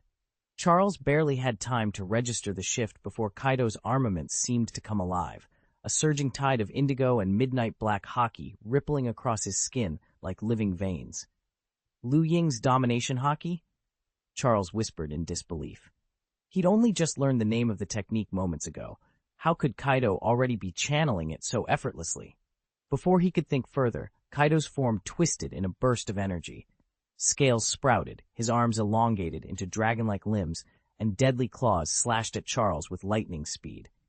Charles vanished in a blur, reappearing just beyond the strike's reach as the impact tore into the earth, sending rock and soil flying. In the chaos, Jin's eyes gleamed unnaturally.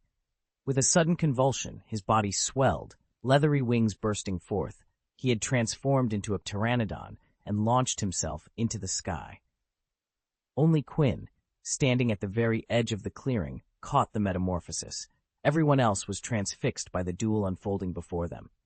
As Kaido fully embraced the Liu Ying aura, he roared and charged. Just when Charles thought he'd put enough distance between them, Kaido closed the gap in an instant, unleashing a relentless barrage of claw swipes and crushing blows. Each strike drove Charles back onto the defensive, the sheer power behind them threatening to overwhelm him at every turn. Charles still couldn't land a solid hit on Kaido. He spun on his heel, shifting his guard with lightning speed, desperate to seize control of the battle's tempo. It wasn't going to be that easy. "You bastard, you think you're so arrogant?" Charles snarled. Though Kaido's relentless combo had left him bruised and off balance, Charles suddenly radiated a fierce, commanding presence. He hefted the seven-star sword, its blade flaring with an oily green glow as crackling arcs of lightning danced along its length. A palpable aura of dominance pulsed from the weapon. "Demon Sword Overlord," he roared. Kaido's next barrage of strikes hurtled toward him, but Charles held his ground. With a guttural shout, he unleashed a sweeping slash. A colossal shockwave burst from the blade, swallowing Kaido in a torrent of force and hurling him backward. In an instant, the violent energy gouged through Kaido's body and raced on to strike the massive volcano looming thousands of meters behind him. The Overlord's aura rolled outward for miles, stirring clouds of ash and debris across the landscape. Spectators stared upward in stunned silence. "What? Is this the strength of the world's greatest swordsman?" one bystander gasped, voice trembling with awe. This time, it wasn't just the beast's pirates who trembled in fear. Even the swordsmen under Charles's command, and Barrett Estes himself, stood paralyzed, as if they'd been thrust into the very inferno of Shura. None of them had imagined that their captain, the man who spent his days holed up at home, refusing to set foot on deck, could wield such unstoppable power. Yet all of Charles's renown rested on this strength. Without it, he could never have become the world's greatest swordsman. He would never have risen to sway the balance of power among the four emperors in the New World, nor steered the Rockefeller pirates to claim the very heart of those perilous seas. Every triumph, every whispered legend, was born of his blade. Now he unleashed that blade in a single, earth-shattering stroke. His slash carved a massive gouge through the volcano towering behind the capital of Blossoms. Molten rock exploded skyward as lava burst from the fissure, the wound in the mountain widening by the second. In an instant, the once still peak became a roaring inferno, a disaster summoned from the Earth's own core. "Fire! Fire! The volcano's erupting!" A panicked cry rose as every warrior, ally and enemy alike, locked eyes on the bleeding volcano, their hearts gripped by dread at the hellish spectacle unfolding before them. Charles's shout echoed through the city gate. "Fall back! Evacuate!" At once, the samurai posted at the walls hefted their swords and bolted toward the Wano rabbit bowl. Charles's brow furrowed. In a furious surge of power, Kaido had ruptured the volcano itself. This was far more dangerous than Charles had expected. Kaido lay sprawled amid shattered stone, his colossal form still radiating arrogant menace, but Charles had no time to linger over the fallen captain of the beasts.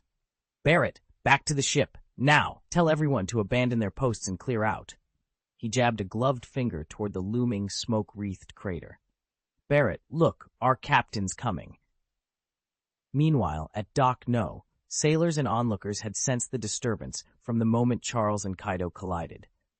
First came the whisper of wind, then the flash of something enormous weaving across the sky, a dragon, 1,000 meters long, its serpentine body cutting through the clouds.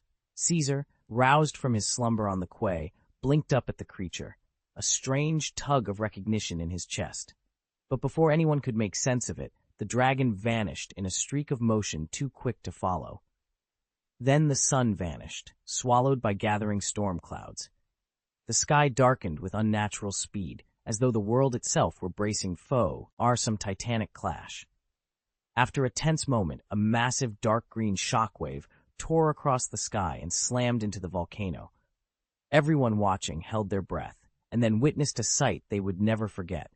The mountain burst open in a violent eruption, sending plumes of ash billowing into the air. At the same time, rivers of glowing red magma gushed from the crater, flowing down its slopes like molten waterfalls. It was a cataclysmic vision that felt straight out of an apocalypse. Chapter 249. Charles stared in horror as streams of molten rock poured through the crater's breach. He had never imagined his strike would penetrate the volcano's core. What a grievous error. Nearby, Kaido lay motionless on the scorched earth, breath shallow if he was even still alive. Charles's blow, infused with the raw power of immortality and affliction, had struck him with terrifying force. For a heartbeat, Charles hesitated over Kaido's ruined form, then forced his gaze back to the wider threat. "Get back! The volcano's erupting," he bellowed. Instantly, the battlefield dissolved into panic. Townsfolk spilled into the streets, their faces ashen and eyes wide with terror. Even the armed militia at the city gates abandoned discipline and fled in a desperate stampede. Confronted with nature's fury, the only defense was distance. Run, run, fast, and don't look back. "What is that roar?" a terrified villager cried. stumbling over loose stones as ash gathered on his shoulders. Not far away, within the general's mansion, a deep tremor echoed through marble halls. Draped across the lap of the court's drunken songstress lay a massive charcoal-black serpent, an ancient guardian of the warlord. The rumble pried the singer from a fitful slumber. She toppled from the snake's coils, spilling her wine, as the creature uncoiled and slithered toward the open doorway. "General, the mountain is coming alive, erupting right now," the serpent hissed, its voice low and resonant. At once, the samurai on guard sprang to their feet, swords half-drawn, armor clinking in the hush that followed. They formed a protective ring around their colossal advisor. The general, alerted by the serpent's warning and the distant crack of thunderous explosions, gave a curt nod. "Sound the retreat. Every household in the compound. Fall back at once." As the earth shook anew and a distant wall of flame rose against the horizon, the mansion's occupants hurried to gather their families and servants. The roar of the awakening volcano filled the air, a grim reminder that sometimes the greatest battles are those fought for survival. "The volcano has erupted. How can this be? Impossible!" The samurai's urgent cry snapped me out of my disbelief. I whirled toward Mount Seisan and froze. A towering plume of ash and smoke had erupted from its summit, blotting out the sun in an instant. Rivers of molten rock were snaking down its slopes, carving glowing channels through the trees. From the crater came the thunderous roar of lava bombs, red-hot fragments hurtling skyward before crashing to earth in deadly showers. Mount Seisan, our sacred mountain, dormant for 8 centuries, had come alive in a cataclysmic display. "The holy mountain," I gasped, every nerve on edge. Beside me, the samurai's face was ashen with terror. "General Charles, we must go, now. The lava will flood this valley within moments." He seized my arm and began pulling me toward the gate. "Hurry, find Xiao Hong and Xiao Lan. Tell them to follow at once." I didn't hesitate. As the first flakes of ash drifted onto the courtyard stones, I sprinted after him, shouting orders over the cacophony of the erupting mountain. Even as we fled, the ground trembled beneath our feet, and the air grew thick with the stench of sulfur and smoke. A living nightmare had begun, and we were racing against its fury. The other warriors burst into Heightened Serpent's chamber the moment the alarm sounded. They seized the 2 unconscious women from his bed and hurried them outside, then fell in behind Charles as he led everyone sprinting toward Port 7. "Charles, what's wrong?" Irina panted, grabbing his arm as he thundered past. "I ran into Kaido and we fought," Charles gasped. "In the chaos, my shot pierced the volcano's heart, and now it's erupting. We have to evacuate, right now."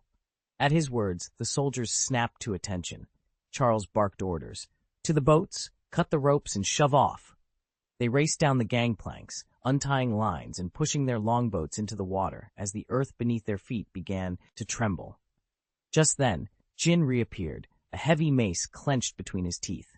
His eyes widened in alarm as a colossal shockwave ripped through the sky and slammed into the volcano's summit.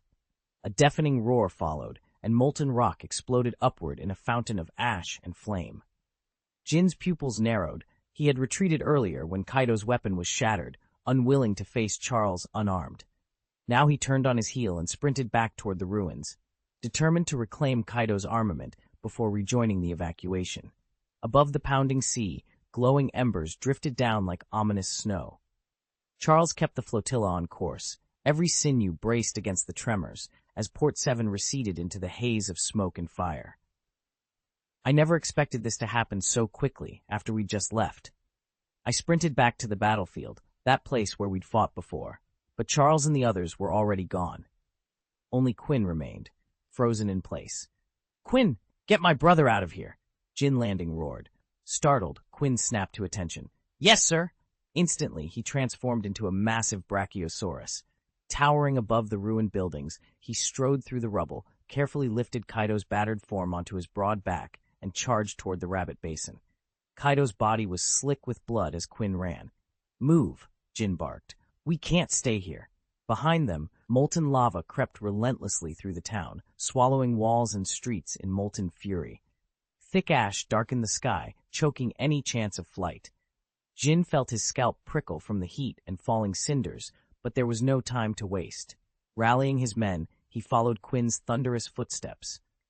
Up ahead, the Rabbit Basin's wide river cut through the valley, a thin line of hope against the lava's advance. One by one, they plunged into the water, desperate to use its cooling flow as a barrier. With every stroke, they fled the fiery onslaught, praying the river could hold back the inferno that threatened to consume them all. The eruption's fury had consumed the flower capital, the pride of Wano country, once carpeted in pink cherry blossoms. Now the city lay buried under a burning tide of magma and choking ash. In a matter of seconds, streets that once bustled with life were unrecognizable ruins, and countless residents, either too slow to flee or paralyzed by shock, were lost forever beneath the molten wave. Aboard the rabbit bowl, Quinn leaned over the rail in horror, her breath catching as she watched the inferno swallow everything in its path. Beside her, Jin's eyes narrowed. He thrust out his hand toward the great river before them. Water roiled and boiled, then, under his command, transformed into its own river of lava. The fiery current surged toward the scrambling masses along the shore, sending them fleeing in panic. At the helm, Charles braced himself, muscles straining as he fought the wheel. Shaluo had spent over 10 years building this ship, his masterpiece, and Charles wasn't about to let it be torn apart after just a month at sea. The hull groaned under the heat, and already a thin crust of cooled lava had begun to crack along the keel. "Hold steady," Charles yelled, voice raw, as flames licked the sides of the vessel. The deck beneath his feet trembled with each heartbeat. If they didn't outpace this molten wall now, the rabbit bowl would be nothing but kindling. A thunderous crack split the air. Charles's stomach dropped. "Damn it," he roared, wrenching the wheel to correct their course, even as the rudder splintered behind him. The race against time and against flowing death had just turned desperate. No ship will ever enter this river again. Charles shouts from the stern, his voice cutting through the roar of molten rock. Below him, the ship's reinforced prow, its so-called iron gauntlet, takes wave after wave of searing lava like a giant fist. Lesson learned. It may be easy enough to slip into an inland river, but hauling a vessel this size around is another matter entirely. Charles spent the last half hour clinging to the clock deck, nearly tossed overboard, and he won't risk his crew that way again. In the hold, engineers have cranked every lever to maximum, and 100 swordsmen pedal furiously on improvised treadmills, channeling a steady current into the ship's power coils. The hull surges forward, engines thrumming as if they'd swallowed lightning, and in a few heartbeats, the molten surge lies behind them. From his perch at the stern, Charles surveys Wano's shattered landscape. Volcanoes have turned the once verdant country into a field of ash and smoldering ruins. Oddly, he feels no guilt, only a faint spark of satisfaction he smothers the instant he notices Tianyu's worried eyes. No one must ever know what he's thinking. At last, the ash cloud thins and the sky opens above them. A collective sigh ripples through the crew as they emerge into clean air. Charles casts one last glance over his shoulder at the lava-choked channel winding through the blackened valley, a stark reminder of the fiery wrath they narrowly escaped. Chapter 10: Flight to Rabbit Bowl. Charles watched the glowing horizon with mounting dread. Every tremor beneath his feet told him the valley wouldn't hold for long. The eruption's molten tide was already on its way. He forced himself calm, scanning the assembled crew. "We can't stay here," he said sharply. "Head for Rabbit Bowl." Murmurs ran through the group. Rabbit Bowl lay far beyond the flower capital, hidden behind a rugged mountain barrier. It was one of Kaido's strongholds, home to the beast pirates, and the site of the region's Hailu ore mines. That meant danger, but compared to the burning rivers of lava behind them, it was their best chance. "Right, Charles," Barrett replied, already issuing orders. "All stations, prepare to fall back." Within seconds, the control room erupted into motion. Crew members secured their gear, double-checked their routes, and streamed out into the open. The nearby river, warmed by the volcanic activity, hissed softly as they passed. Steam curled around their boots, and the air tasted of ash and urgency. Charles led the way, forging a path along the riverbank toward Rabbit Bowl. The mountain barrier loomed ahead, dark and foreboding, but it was safety, for now. Step by careful step, they pressed forward, hoping they'd reach the garrison before the earth behind them melted into fire. Chapter 250: Wano's Desolation. Charles and the others had raced all the way to the Rabbit Basin, the one stretch of land still miraculously free of volcanic ash. When they stepped out of the last protective dome, the bright sunlight overhead felt like salvation. Each of them drew in a long, careful breath, relief flooding their chests. Just moments ago, they'd nearly been suffocated by the choking gray haze. Elena and the rest climbed out of their own bubbles as well. At the first tremor of the eruption, Liana had sprung into action. With a flick of her hand, she'd used her bubble fruit power to shroud every adult and child in thick, transparent spheres, sealing them off from the toxic air. Volcanic ash was swirling everywhere, and breathing it in could be deadly, especially for the 6 women among them who were all expecting. No risk was worth taking. Liana had even encased the younger children in bubbles for extra protection, save for Estes and Caesar, who insisted they could walk on their own 2 feet. Charles watched it all unfold and allowed himself a small, grateful smile. Alina was always so thoughtful, so meticulous when it came to the safety of others. Now, though, the lava had stopped flowing. The crater's veins of molten rock had cooled and blackened, and at last the great mountain had fallen silent. Gently, they climbed onto a vantage point to survey the scene below. What they saw was devastation beyond imagining. Over half of Wano country lay shattered and charred. Rivers of hardened lava cut across the landscape like blisters. Fields and forests were obliterated. But worst of all was Flower Capital, Wano's jewel among cities, now entombed beneath a choking layer of volcanic stone and ash.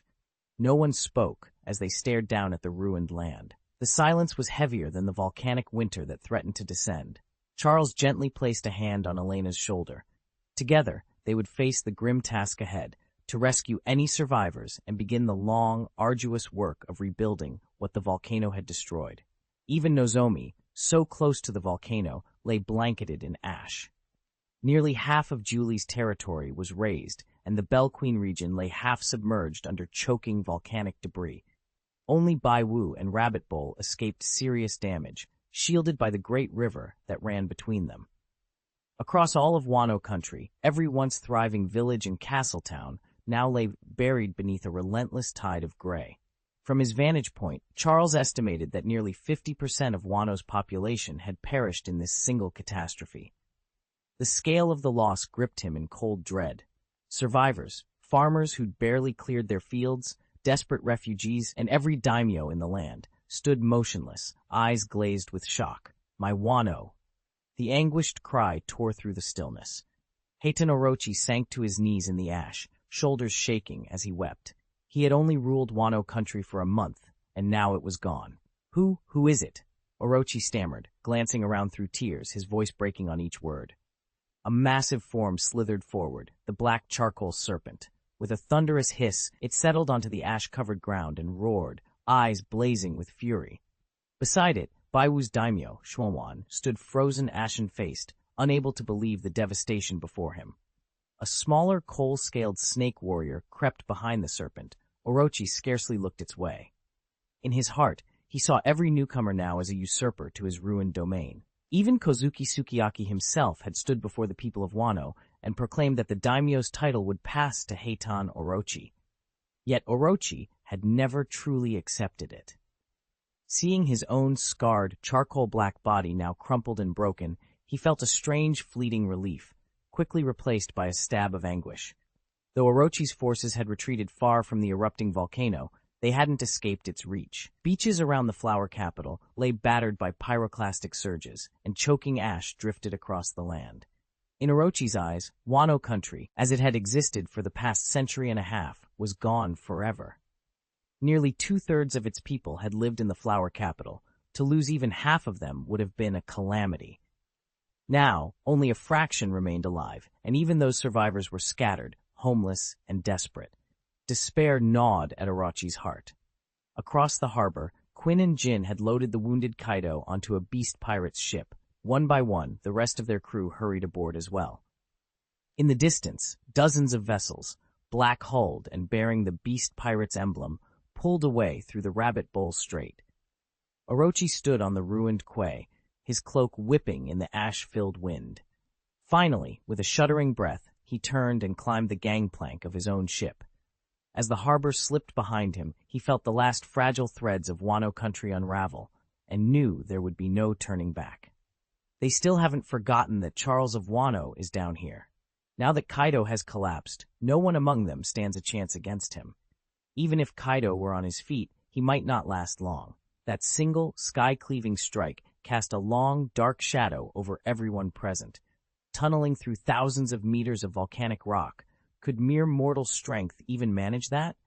If they didn't make their move now, escape would be impossible. Move it! Get the VIPs out first. Everyone else, fall back. Quinn barked, panic shining in the sweat drenching his brow. A sudden cough sounded from behind. Quinn whipped around, relief flooding his face when he saw Kaido, still prone on the scorched earth, gasping for air, his chest heaving violently. Kaido! Quinn ran to his side. You're awake! Kaido lifted himself to one elbow, blinking through the haze. Quinn, where's Charles? He swept a wary glance over the panic-stricken crew. And who ordered everyone to wait until I came to?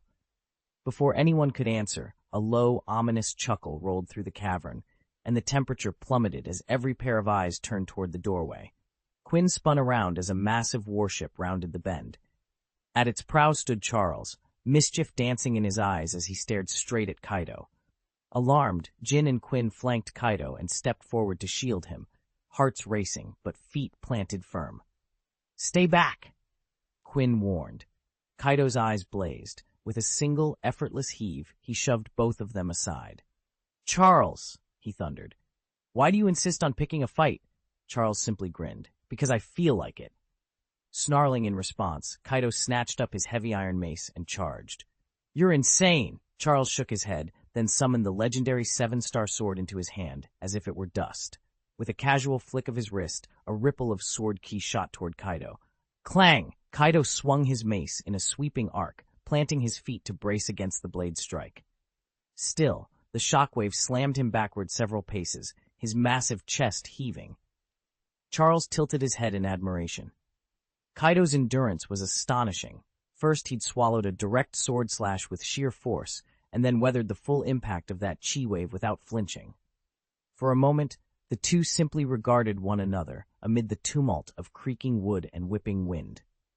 Then Charles's grin widened. Your move. Kaido straightened his shoulders, tightened his grip on the mace, and advanced once more. The deck thundered beneath their feet as the duel began in earnest. Charles thought to himself that no ordinary person could shrug off a blow like that. They'd be dead on the spot. Yet Kaido stood unscathed. He'd only been knocked out for 2 or 3 hours, and already he was back on his feet. By comparison, the mighty Kozuki Oden had been decapitated by a monster, alone, and it took him 3 full days to recover. There was no denying it. Kaido was the strongest creature on sea, land, and air, and his regenerative power was the most extraordinary Charles had ever witnessed. Kaido took a few steps back to steady himself, hefted his massive kan, abo, and unleashed a crackling aura of lightning around it. Thundering gossip, he roared, swinging the spiked club straight at Charles. Charles curled his lip in contempt, leapt off the deck, and met the attack head-on with a single upraised hand. His arm flared with armament Haki, rendering Kaido's electrified strike harmless. Then, with barely any effort, Charles pressed forward and wrenched the kanabo free from Kaido's grip. His pupils contracting, Charles glanced down at the plundered weapon and felt the familiar vibration of his 7-star sword rattling at his hip, ready for the next exchange. A domineering, kingly aura enveloped the sword as swirls of emerald and crimson lightning danced along its blade. Overlord's haze! Charles cried, lifting the weapon high. Kaido's eyes widened. A flicker of panic crossed his face. Only moments ago, that very technique had nearly overwhelmed him. Charles allowed himself a satisfied smirk. After all their battles, he'd never seen Kaido deploy this move. Perhaps the fearsome warrior simply hadn't mastered it himself. Chapter 251, Beast Pirates vs. Rockefeller Pirates. Kaido hesitated. The memory of Charles's last strike, so sudden and overwhelming, still burned in his mind. He had been caught completely off guard, defeated almost before he knew what hit him. Yet retreat was not in his nature. He hefted his spiked war mace, its iron surface alive with crackling lightning. Arcs of electricity danced along the metal, but this was no complicated Haki technique, just raw, unfiltered thunder. Thunderclap, Kaido roared, bringing the mace down in a brutal, lightning-infused swing aimed straight at Charles's head. Charles met the attack without flinching. He lifted his sword in a single fluid motion and slashed out in return. Clang! Steel rang against iron, sparks flying in every direction. The force of the impact rattled the ground, yet it was clear who held the advantage. Charles's face remained calm, almost serene, while sweat beaded on Kaido's brow. Kaido felt the searing power pulsing through Charles's blade, and instinctively his own fighting spirit flared, eyes blazing with unspoken challenge. In response, Charles channeled his own indomitable will, his aura flaring, and their gazes locked in a silent battle of wills.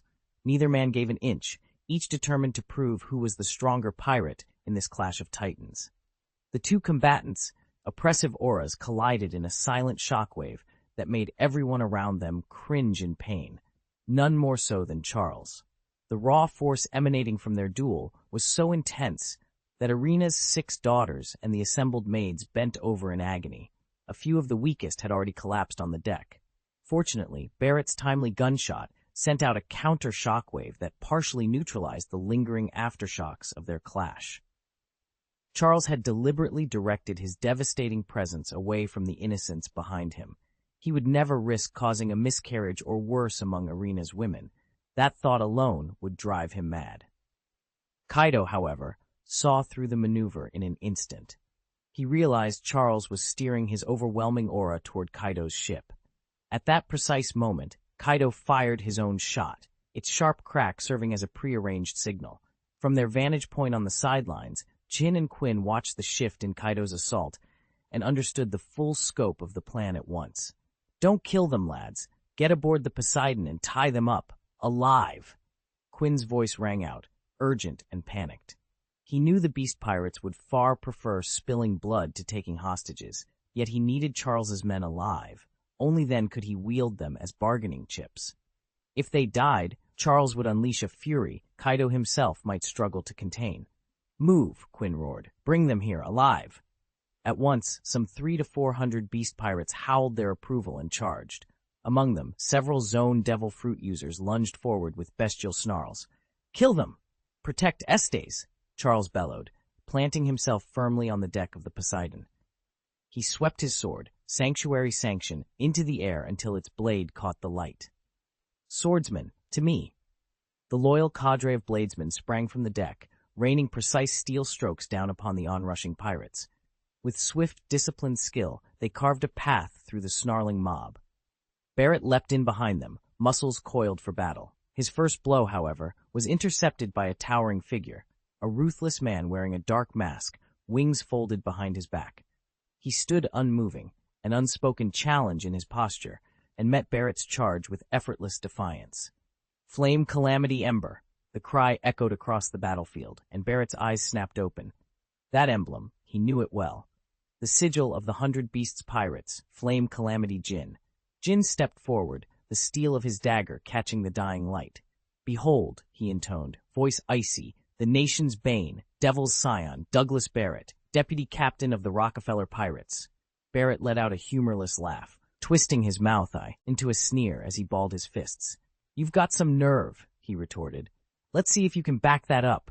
A crackling purple-black aura suddenly cloaked Barrett's arms. With a roar, he lunged, and his fist met Jin's blade in a thunderous clang. Sparks flew. The two titans crashed into each other again and again, neither giving an inch. They were locked in a fierce stalemate. At the edge of the fray, Charles, once mistaken for Charlotte, but every bit a boy and now fully resolved, charged into the circle of swordsmen. Energy lashed from his palms in searing beams of light, each shot felling a swordsman in a single precise strike. Bystanders scattered in horror. "Son of a—" someone spat.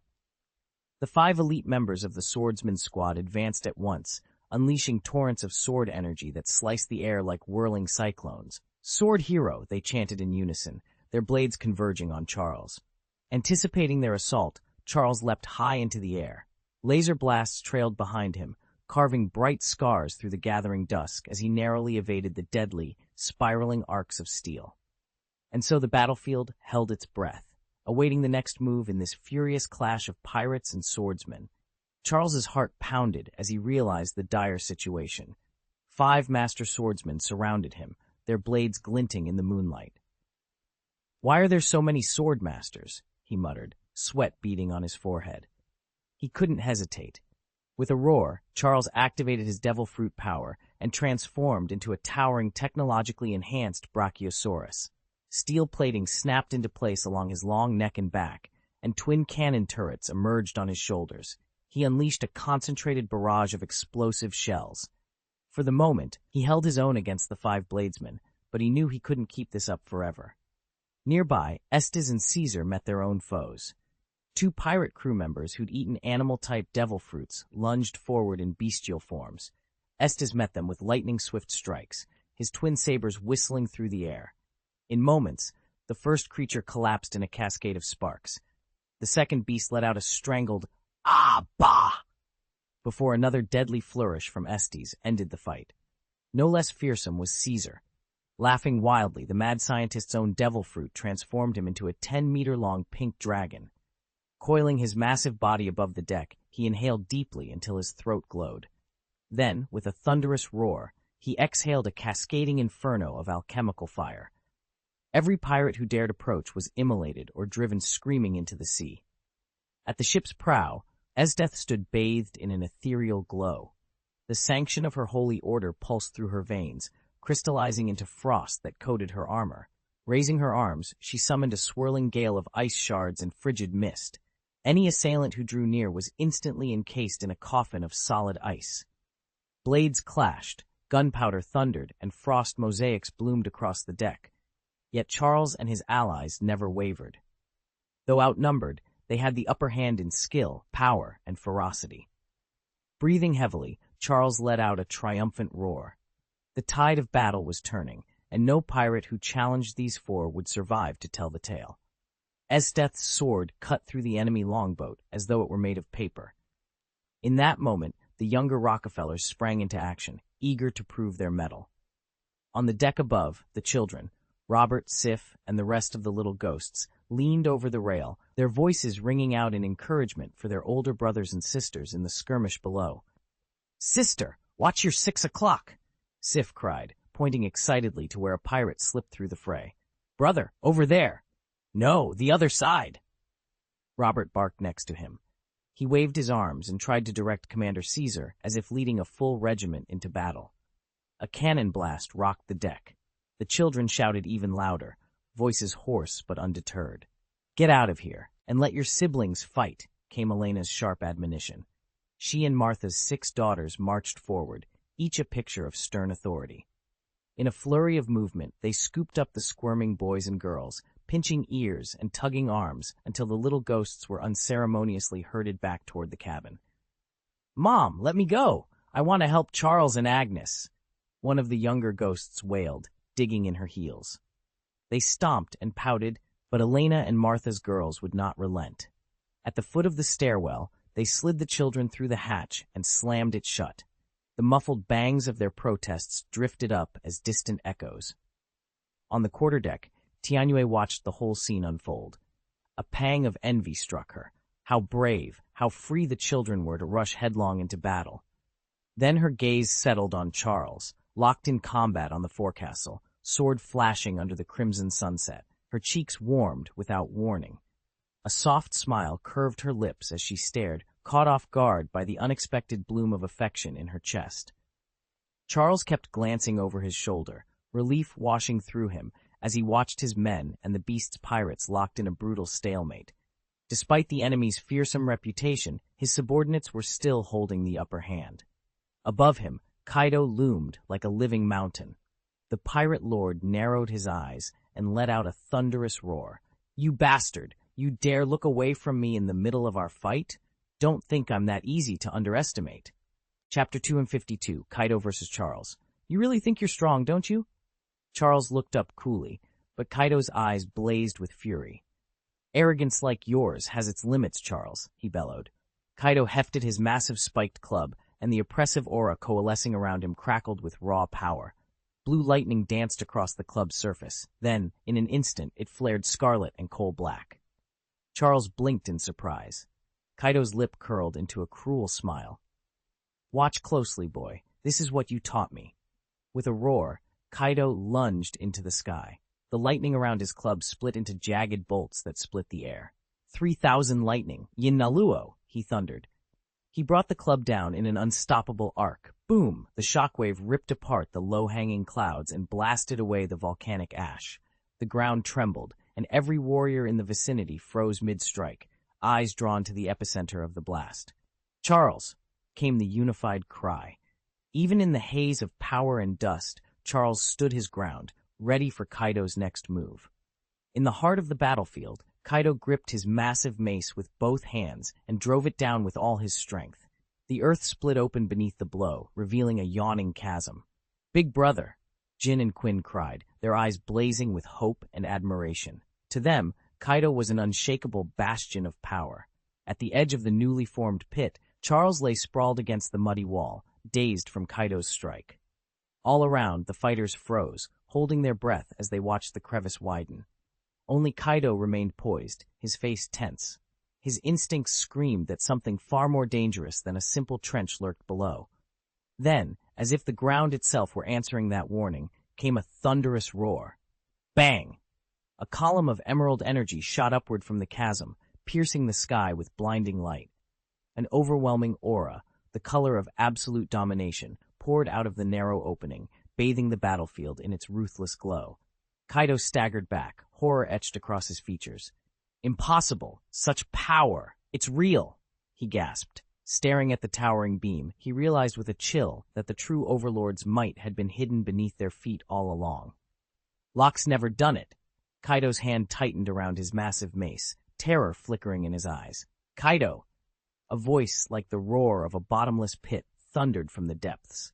At the bottom of that pit lay Charles, his clothes in tatters, blood trickling from the corners of his mouth and splashed across his cheeks from Kaido's earlier strike that had sent him flying into a mob of Overlord-like thugs.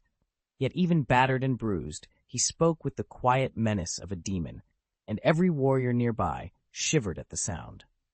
Reeling in shock, Kaido flipped backward in a flash of motion, putting several yards between himself and the gaping hole. Then, with a sickening crack, a slender, blood-slick palm burst through the earth. Dark veins snaked across its surface, a living emblem of the Sea King's wrath, the fury of a Yonko and the world's greatest swordsman combined into a single, terrifying form. Before Kaido could recover, Charles surged upward, sword in hand. "Kaido!" he roared, hefting the seven-star sword overhead and slashing down in a brilliant cascade of energy.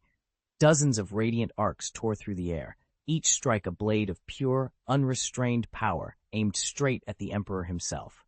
Each swing of Charles's sword brimmed with raw, unstoppable power as he unleashed his assault on Kaido. It was more than just a series of blows. It was the manifestation of a hero's unbreakable will, fused with a domineering aura. Kaido's eyes widened with alarm as the first blade arced toward him. He scrambled to raise his Stone mace, bracing it against his chest. Clang! Clang! Clang! Metal roared on stone as Charles's strikes battered the mace. Each impact knocked Kaido back a step, then another. But Charles pressed on, his green-edged blades slicing relentlessly. Chips of stone flew in every direction, and Kaido felt his grip starting to slip. Then came a final, thunderous crack. With a blaze of emerald light, Charles's sword landed a perfect, decisive blow. The mace split apart, shards scattering at Kaido's feet. Before Kaido could even draw a breath, Charles was already surging forward, blade spinning in a lethal, unbroken arc, ready to press the attack. Charles hovered in midair, his sword a gleaming arc of steel. Below him, Kaido, half dragon, half man, clutched his massive spiked mace, eyes blazing with fury.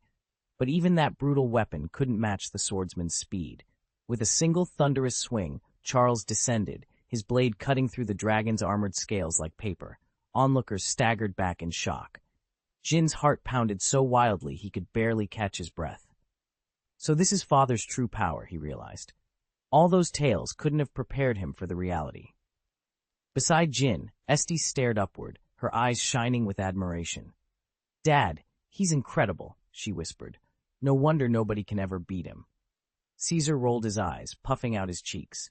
"Just wait until he's old," he muttered under his breath. I'll be the one teaching him lessons one day. But in the arena, Kaido had already lost his grip on the mace. Desperate, he lashed out with a monstrous claw, only to have Charles vault over the strike and return with another savage slash. Chunks of glittering scale exploded against the ground, leaving raw, golden flesh exposed beneath. Each furious cut drove Kaido farther back, his half-dragon form reeling under the onslaught. Even with his might, Kaido could only stumble and brace, every roar of defiance swallowed by the relentless hymn of steel. And all the while, Charles remained aloft, every movement precise, every strike final, proof that he was, without question, the world's greatest swordsman. Charles hovered in the air, his blade aimed squarely at Kaido's chest. The great beast's breath came in ragged, weakening gasps. He knew it was now or never. Summoning all his strength, Charles called out, "Demon Slash!" He spun midair, unleashing a single crescent-shaped arc of steel. The blade tore through Kaido's defenses in an instant. A deafening roar and blinding flash swallowed the harbor. When the smoke and dust finally cleared, the entire pier lay in ruins. Timbers splintered, cargo crates shattered, the ground cracked and heaving. "Brother Kaido! Boss Kaido!" The beast pirates' frantic cries cut through the haze as they rushed to their leader's side. Beneath a mound of rubble, Kaido lay completely still. Not the faintest breath stirred his massive chest. Charles watched, chest heaving, and felt the brutal truth settle in. Kaido was dead. Good. With everything he'd endured, survival was impossible. Sheathing his sword with a slow, weary motion, Charles sagged to his knees. Dust coated his armor, and rivulets of blood traced from his forehead and down his cheeks, fresh lacerations from Kaido's spiked mace. He gingerly wiped at one of the wounds, wincing as his fingers came away slick with scarlet. He was alive. And after this final battle, that alone felt like a victory. "Hi!" Charles gasped, pressing a hand to his cheek. It had been ages since he felt pain like this. "Please, don't leave a scar," he silently pleaded. After all, he still depended on his face to earn a living. Chapter 253, Fruit Awakening. Charles loomed over Kaido's motionless form and scoffed. "You're lucky you're already dead. Otherwise, I'd make your life a fate worse than death." He spat in contempt, but some of the saliva landed squarely on the cut at the corner of his cheek. He winced as the salt burned. "Ow, that actually stings." When was the last time Charles felt real pain? He couldn't recall. His only clear memory stretched back to the year 1484, when he first crossed paths with General Gu Kong. Ever since, victory had always come easily. "I haven't fought in years," he muttered, pressing an ice pack to his cheek. "My reflexes are rusty. Unacceptable." He paced impatiently across the deck of the ship, oblivious to the sudden hush that fell over the battlefield. "Big brother!" A heart-wrenching cry cut through the silence. Charles halted. Quinn and Jin had abandoned their opponents and were racing to Kaido's side. Dropping to their knees, they cradled the fallen warrior's head in their arms, tears streaming down their faces. Around them, fighters slowly lowered their weapons, forming a silent circle around the lifeless body. Charles cast a dismissive glance back at Kaido. He didn't share their grief. He only cared about the swelling forming at the edge of his jaw. With deliberate care, he wrapped the ice pack around his cut, wincing only once. Then, without another word, he climbed up onto the boat. As Charles took his place on deck, every sword and spear in the clearing clattered to the ground. The battle was over. Chapter Text, The Resurgent Yonko, and many more. Charles halted mid-stride, a chill creeping up his spine. The battlefield's din had just quieted, and he'd been sure Kaido was dead, yet something felt horribly off. He whipped his head toward the fallen titan. There he lay, half dragon, half human, sprawled across the gravel. His cobalt scales gleamed dully in the waning light, every massive claw and horn still intact. Charles swallowed. How could someone truly dead maintain full animalization? Silence fell over the assembled crews, broken only by Quinn's low sobs. Charles's voice, though barely above a whisper, carried unnervingly across the clearing. "He's not dead, is he?" At the sound of Charles's words, the beast pirates snapped to attention. They recognized that half-dragon form instantly, Kaido's signature transformation. Quinn stopped crying and knelt beside her master's arm. "Quick, help me pull him free," she begged. Without another word, Jin dropped to his knees and began brushing gravel from Kaido's massive shoulders. Two burly pirates joined him. Together they heaved, dragging the Yonko's bulk into the open. Loose stones clattered away, revealing ragged wounds where flesh and scale had been torn apart. Then came the impossible.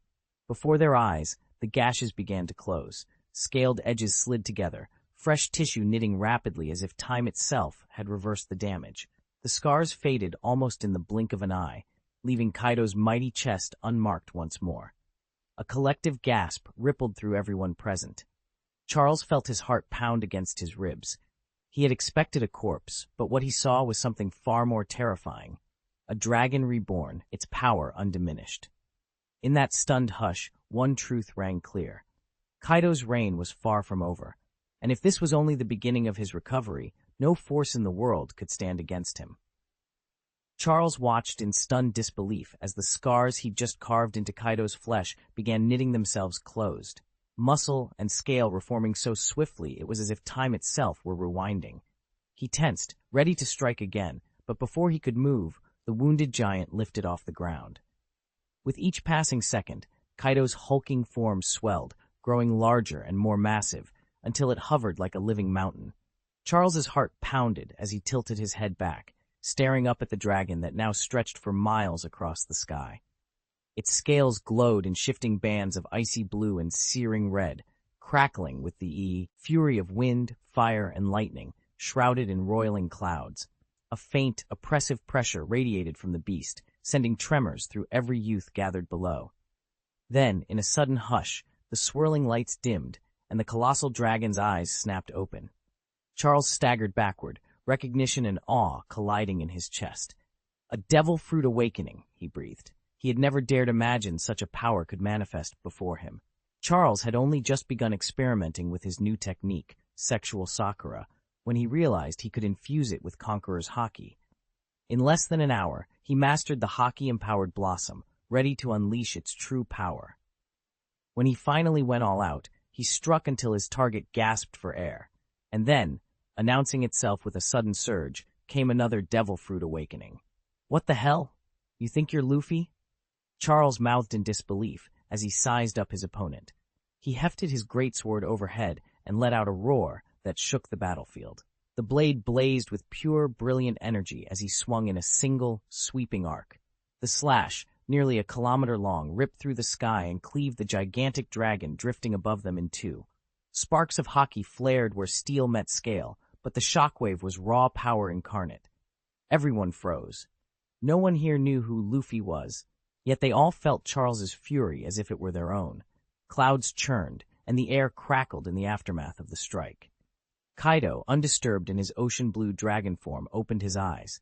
He stared at the wound Charles had carved into the sky, and then at the boy himself. The great cut barely scored his indigo hide. Above them, the severed dragon remnant reared, mouth gaping wide. A foul wind approaches, it seemed to warn. From its throat issued dozens of wind blades, each 100 meters long, honed to a keener edge than any sword. Relentlessly, they surged forward, colliding with Charles's lingering arc in a thunderous chorus of clangs. Clang, clang, clang, clang, clang! Each of Charles's sword strikes collided with Qinglong's wind blades in rapid succession. The dragon's gusts chipped away at his momentum until, just 10 meters from the massive green beast, Charles's final slash sputtered out and dissolved into the air. Kaido's dragon form tilted its head, regarding him with cool indifference. Then, with a thunderous roar, it opened its jaws. "Hot breath!" came the command, and a towering pillar of fire surged toward Charles. He stood firm, eyes steady. Anger might burn within him, but fear would never claim his mind. There was no turning back. The inferno bore down, and Charles glanced over his shoulder. No escape. With a determined exhale, he lifted his 7-star sword. The blade erupted in emerald radiance as bolts of lightning danced along its length. Red and green energies intertwined, wrapping him in a fierce, humming aura. Prepared for the onslaught, Charles planted his feet, ready to face the dragon's fiery roar head-on. Charles steadied his stance and called out, "Demonic sword, Badian!" Gathering every ounce of his strength, he unleashed a sweeping arc of blade energy that rivaled the very pillar of fire towering before him. A crushing aura, like the will of an overlord, coiled around the slash. In a blinding instant, that raw power tore straight through the fiery column and struck Kaido in the sky. A collective gasp rose from the beast pirates. This move, this same trick, had already hurt Kaido twice. Time after time, the mighty emperor had fallen to it. Their hearts pounded as they watched the attack land squarely on his dragon form. Kaido roared in shock. His great green dragon body writhed amid the impact, flames beginning to lick and burn across his scales. Then, before anyone's eyes, those flames coalesced into the shape of a colossal dragon. "Fire Dragon Torch!" Kaido bellowed. The fiery beast, its scales molten and blazing, hurtled toward Charles's slash. As the flaming dragon clashed with the Overlord Charge blade, the energy of Charles's attack dissipated like ash in the wind. It worked! Jin and Quinn cheered, their voices cracking with relief and triumph as they watched Kaido's dragon counterattack dissolve the threat. But Kaido's blue-scaled form, spent and wounded, did not immediately celebrate. Hanging in the sky, he fixed his glowing eyes on Charles, who stood alone on the scorched battlefield, sword still pointed at the fallen fire pillar. Silence fell across the pirates' ranks, all waiting to see what the young swordsman would do next. The dragon's flaming coils writhed and spun, each twist stoking the blaze within its scales. With a deafening roar, it unleashed its signature attack. Rising Dragon, Fire Surge! In an instant, the colossal worm dove from above, a cascading torrent of embers and molten heat trailing in its wake. Its cavernous maw fixed on Charles, promising nothing but annihilation. A faint, domineering aura shimmered around the beast's brow, sealing the inevitability of its onslaught. Chapter 254. Charles hovered in midair, every nerve on edge as he summoned the Overlord Color Entanglement, a technique he'd only just begun to master. The golden aura wavered around him like a half-formed halo, far weaker than the roaring torrents wielded by true adepts. Below him, Kaido plummeted headlong in his mighty flame dragon form, claws outstretched, roaring to tear the sky apart. Refusing to yield an inch, Charles infused his entire body with armament color. The air crackled as his seven-star sword burst into life, its crimson edge slicing through the smoke and embers.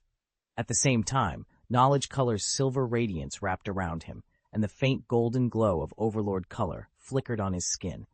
The three hues intertwined, forging an aura of unfathomable dominance, the unmistakable presence of the world's finest swordsman.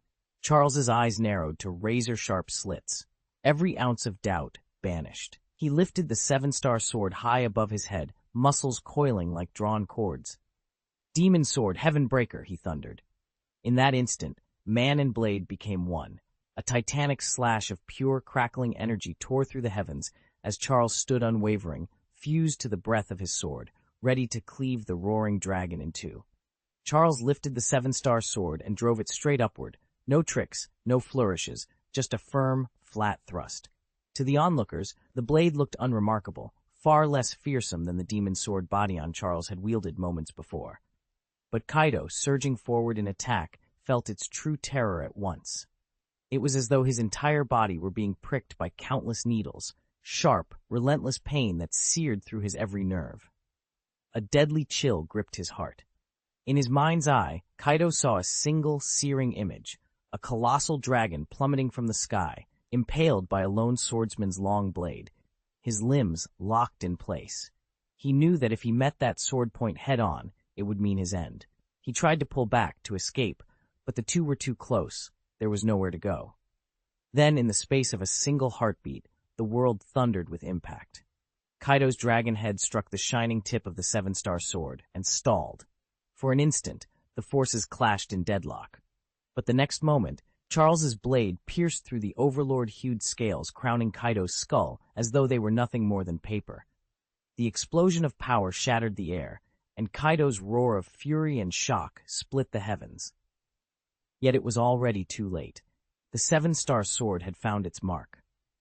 The crack of steel against flesh rang out like a thunderclap, followed by the sickening rasp of scales tearing apart. Flames flared in every direction, and thick, acrid smoke coiled skyward, blinding everyone nearby. Hearts pounded in the dense, fiery haze, except for Jin and Quinn. Their eyes narrowed as a terrible realization washed over them. That sound couldn't have come from Charles. Only one person could produce the jagged, brittle echo of dragon scales being sliced, and it had to be Brother Kaido. Slowly, the Inferno's roar began to quiet. The smoke thinned, revealing a colossal coiled figure at the center of the destruction. Kaido's 1,000-meter-long form lay draped atop the charred earth, his massive blue-scaled body slick with soot and dust. His head bore a narrow, bleeding gash that ran from his forehead down across his cheek. One of his great horns had snapped clean off, the shattered piece lying dark and slick in a pool of its own blood at Charles's feet. "Brother Kaido," Jin gasped, stepping forward as if to rush to his leader's side. He could hardly believe his eyes. The dragon's horn, the very symbol of his might, was broken, severed by Charles's blade. But Kaido said nothing. His enormous head lifted slowly, those deep-set eyes burning not with anger, but something far more complex. Pain, pride, curiosity. Jin couldn't tell which emotion flickered behind that unreadable gaze. The great dragon's chest heaved, each breath a thunderous rumble through time. He scorched air, as if he were weighing his next move against whatever force had dared to wound him so. Around them, the battlefield held its breath. Flames had retreated, smoke gathered in lazy spirals overhead. All attention was fixed on the wounded dragon and the boy who stood before him. Charles's sword hand trembled, but his eyes held a steady light. He had faced the impossible, and emerged with the dragon's horn at his feet. Kaido's silence stretched, heavy with unspoken challenge. Neither triumph nor defeat claimed him yet. Instead, he seemed caught in a moment of fierce contemplation, the twisted clash of master and apprentice hanging in the balance as the first embers of dawn glimmered. I'd been sparring with Kaido for what felt like hours, and I hadn't managed to land a single decent blow, aside from a lucky sneak attack when Charles let his guard down. And Charles himself, well, I'd stunned him twice, nearly killed him once, and even snapped one of my own horns in the process. Kaido, by contrast, was almost unscathed, just a row of bruises along his cheeks, a few scraped patches of skin, and the faintest trickle of blood. Then Kaido bellowed. Charles seized the moment like a true tactician. He wanted to see exactly what Kaido had left in his arsenal. With a shout of "Tornado!" Kaido's massive form began to spin. In an instant, a swirling vortex of wind tore itself from the ground and roared outward. Charles narrowed his eyes, watching every gyration of Kaido's body as he raised the storm. The tornado's sheer force whipped everyone around into a frenzy. Sailors and onlookers grabbed at ropes, barrels, anything they could cling to if they didn't want to be swallowed by the whirlwind. Only a few stalwarts, Jin, Quinn, and Barrett, stood firm, their faces unreadable amid the chaos. Charles, however, seemed almost unfazed. Even as the winds buffeted fiercely at his coat's edges, they could scarcely ruffle his hair. Nearby, the great statue of Poseidon, the sea god, swayed ominously on its pier, as if the very foundations of the port feared the tempest Kaido had unleashed. Gale-force winds lashed the enormous Thmeter ship, rocking it so violently that even the stoutest timbers creaked in protest. The maids aboard went pale, clinging desperately to the railings as the deck pitched and rolled beneath them. Perched at the prow, Charles's eyes narrowed at the chaos. "I won't let you run wild like this again," he muttered, hefting his long sword. He sprang forward, ready to strike at Kaido, but before he could close the distance, a deep, thunderous voice echoed across the waves. "Tornado!" In an instant, a roaring twister sprang to life, hurling razor-sharp wind blades in every direction. Charles's stomach clenched. "Fall back to the ship," he shouted. Thanks to how fiercely he and Kaido had already clashed, many of his crewmates were ready at the rail, guarding the deck.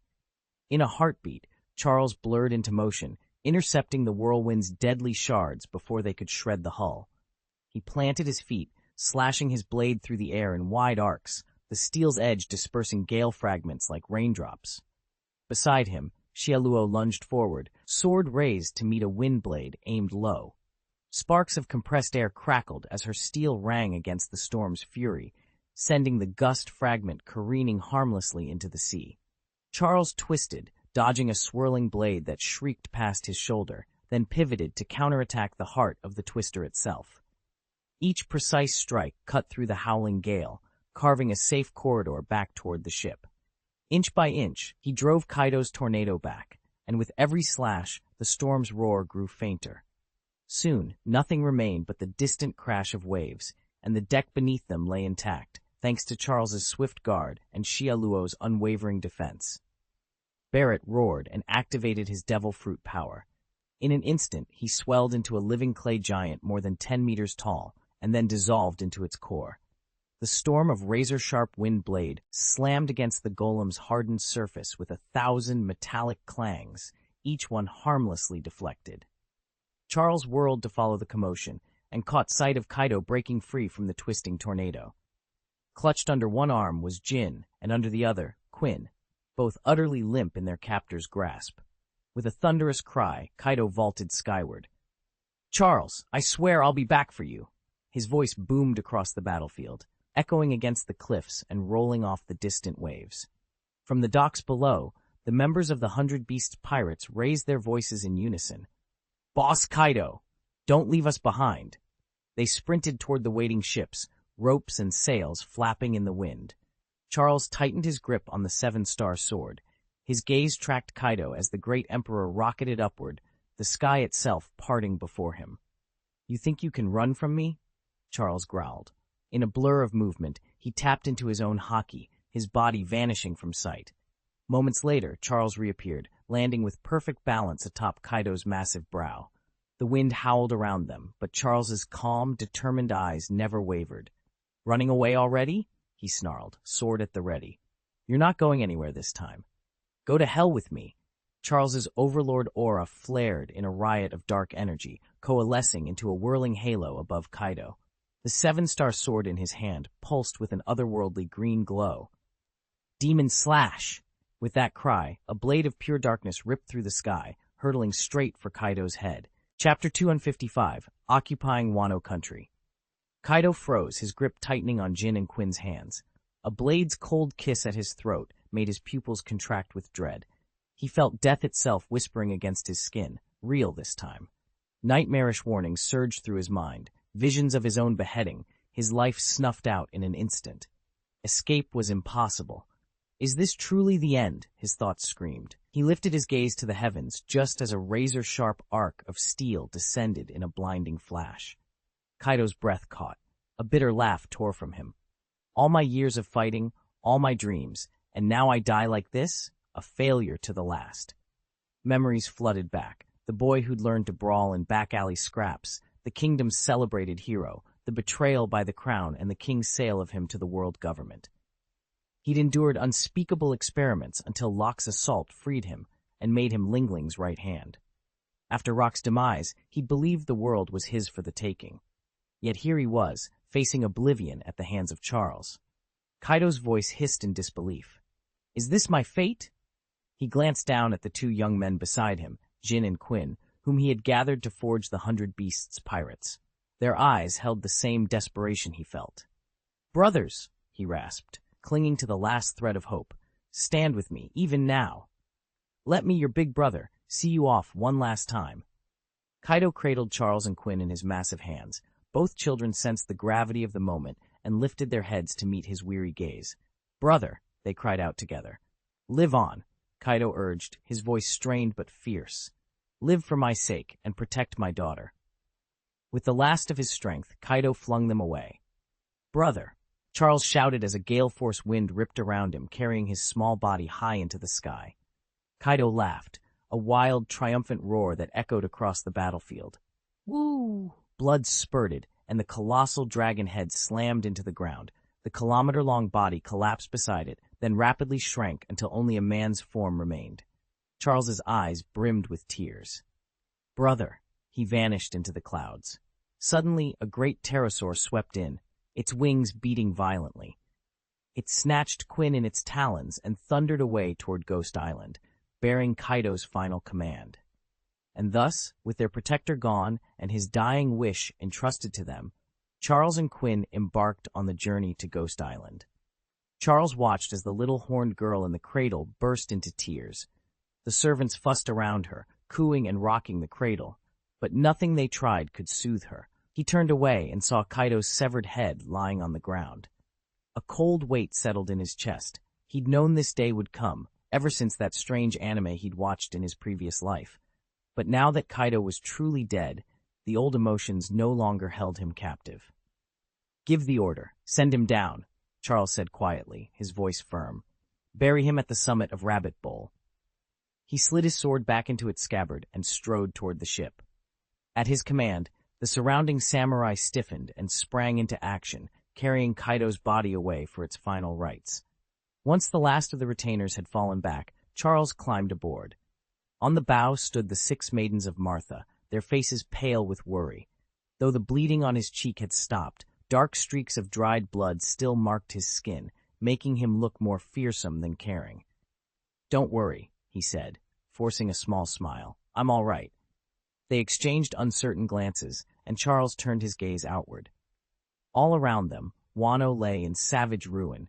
Rivers of molten rock cut across the countryside, and a choking blanket of ash blotted out the sun. In that ashen light, he couldn't help but wonder what lay ahead. Charles's original plan, to hunt for treasure, had fallen apart the moment he realized the devil fruits were sealed beneath molten rock. Impossible to reach. Now, the only thing that truly caught his interest in Wano was the fabled Hailu stone.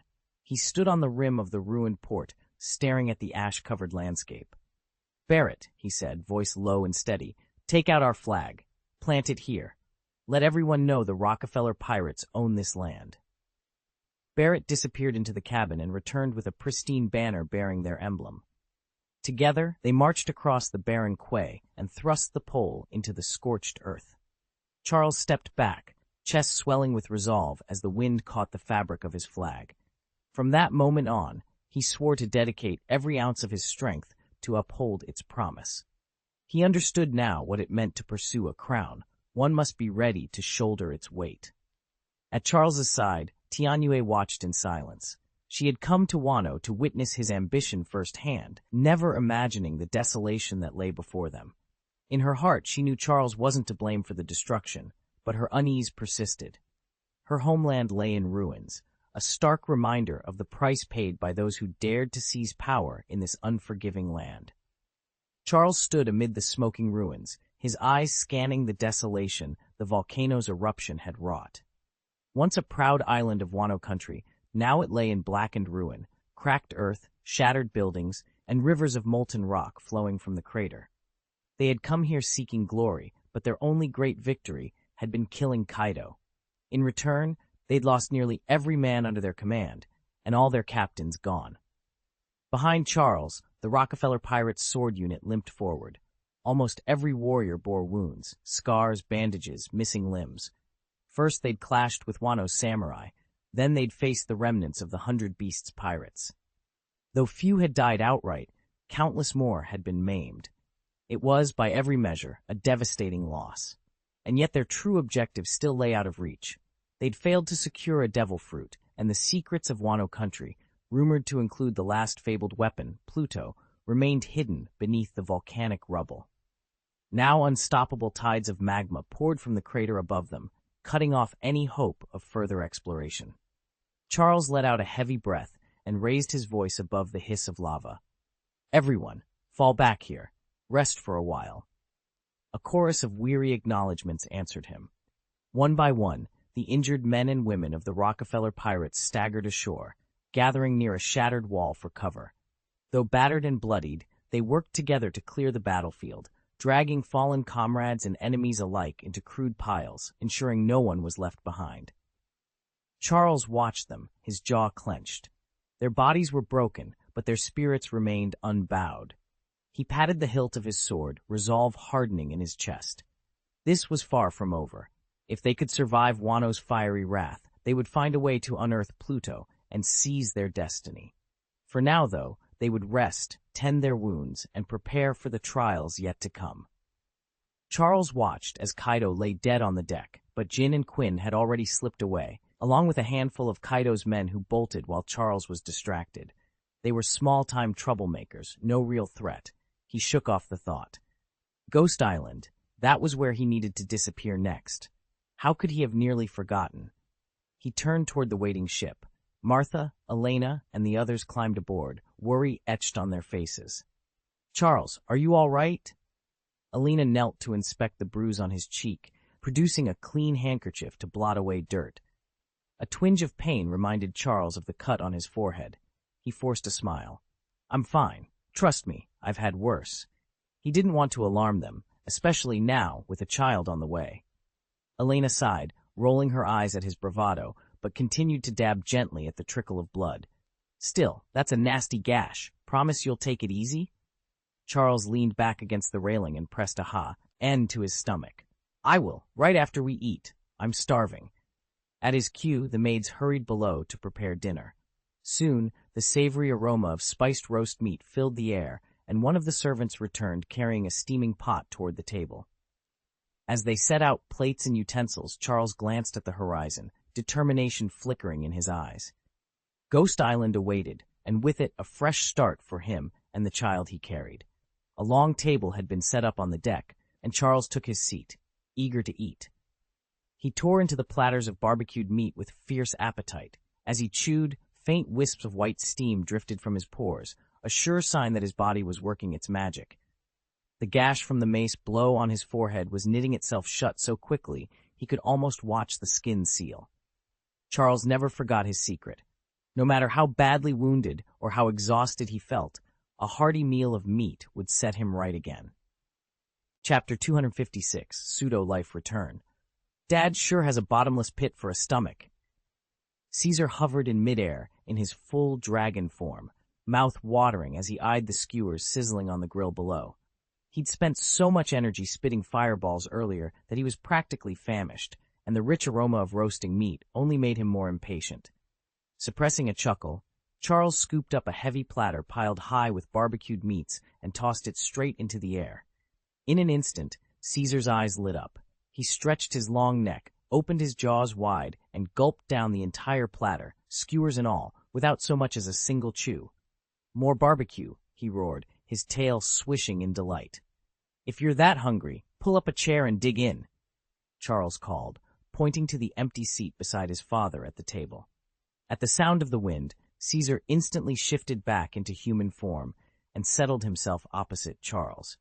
He picked up his knife and fork, eyes bright with anticipation as he surveyed the barbecue spread before him. Bite after bite, he devoured the meat with astonishing speed, his small frame seeming to hold an endless appetite until plates that had been piled high were suddenly empty.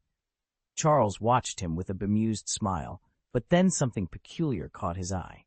Each time Caesar swallowed, thin wisps of pale vapor drifted up from his head. Charles's brow furrowed in intrigue. While he ate, Caesar stole glances at their father. When he met his father's unreadable gaze, a chill ran through him, and a sense of foreboding stirred in his chest, as if danger lurked just around the corner. But Charles felt a thrill of excitement, so Caesar had truly inherited the family's gift. Those ethereal tendrils of mist were proof. Caesar's body was rapidly converting the barbecue's energy, akin to the legendary reversion to life technique, though far subtler. A pseudo-reversion to life, perhaps, but even at this level, the ability was priceless. Back then, Charles relied on his unique gift to train relentlessly day and night. As long as he had enough to eat, he could push himself ever harder, recovering from fatigue and injuries almost instantly. In just 5 years, he went from a child too weak to wrestle a chicken to a young man strong enough to sail the open sea. Those years of constant training and the rapid recovery his ability granted laid the solid foundation for everything he would achieve. Now, seated at the table, Charles looked across at his son, Caesar. The boy paused mid-mouthful, spoon suspended in midair, as his father's keen gaze met his own. Charles cleared his throat. I saw your performance just now. You did exceptionally well. Caesar's shoulders relaxed, and a relieved smile spread across his face. He straightened with pride. Thanks, Dad. I just did what I had to. That simple praise from his father was a rare gift, one Caesar treasured more than anything. Charles watched him for a long moment, pride and expectation mingling behind his eyes. However, Charles's voice cut through the celebration like a blade. You still have many shortcomings, he said, his tone unexpectedly cold. Caesar, who had been beaming with pride, went rigid. He knew exactly where this was heading. Charles continued, his face grave. This victory of yours was entirely propped up by your devil fruit ability. Without that power, you wouldn't even be able to handle a single low-ranking enemy soldier. A tightening knot formed in Caesar's chest as his father's stern gaze bore into him. From now on, I will personally train you, Charles declared. I want the world to tremble when they hear your name. But if you fail to live up to my standards, humph, you'll hear about it. Despite his harsh words, Charles's judgment wasn't unwarranted. Caesar had performed admirably for an 8-year-old, slaying pirate after pirate in today's clash. Yet Charles feared that success might breed arrogance. Earlier, he'd let his guard down, even allowing himself a rare proud smile. But now it was time to remind his son what real discipline meant.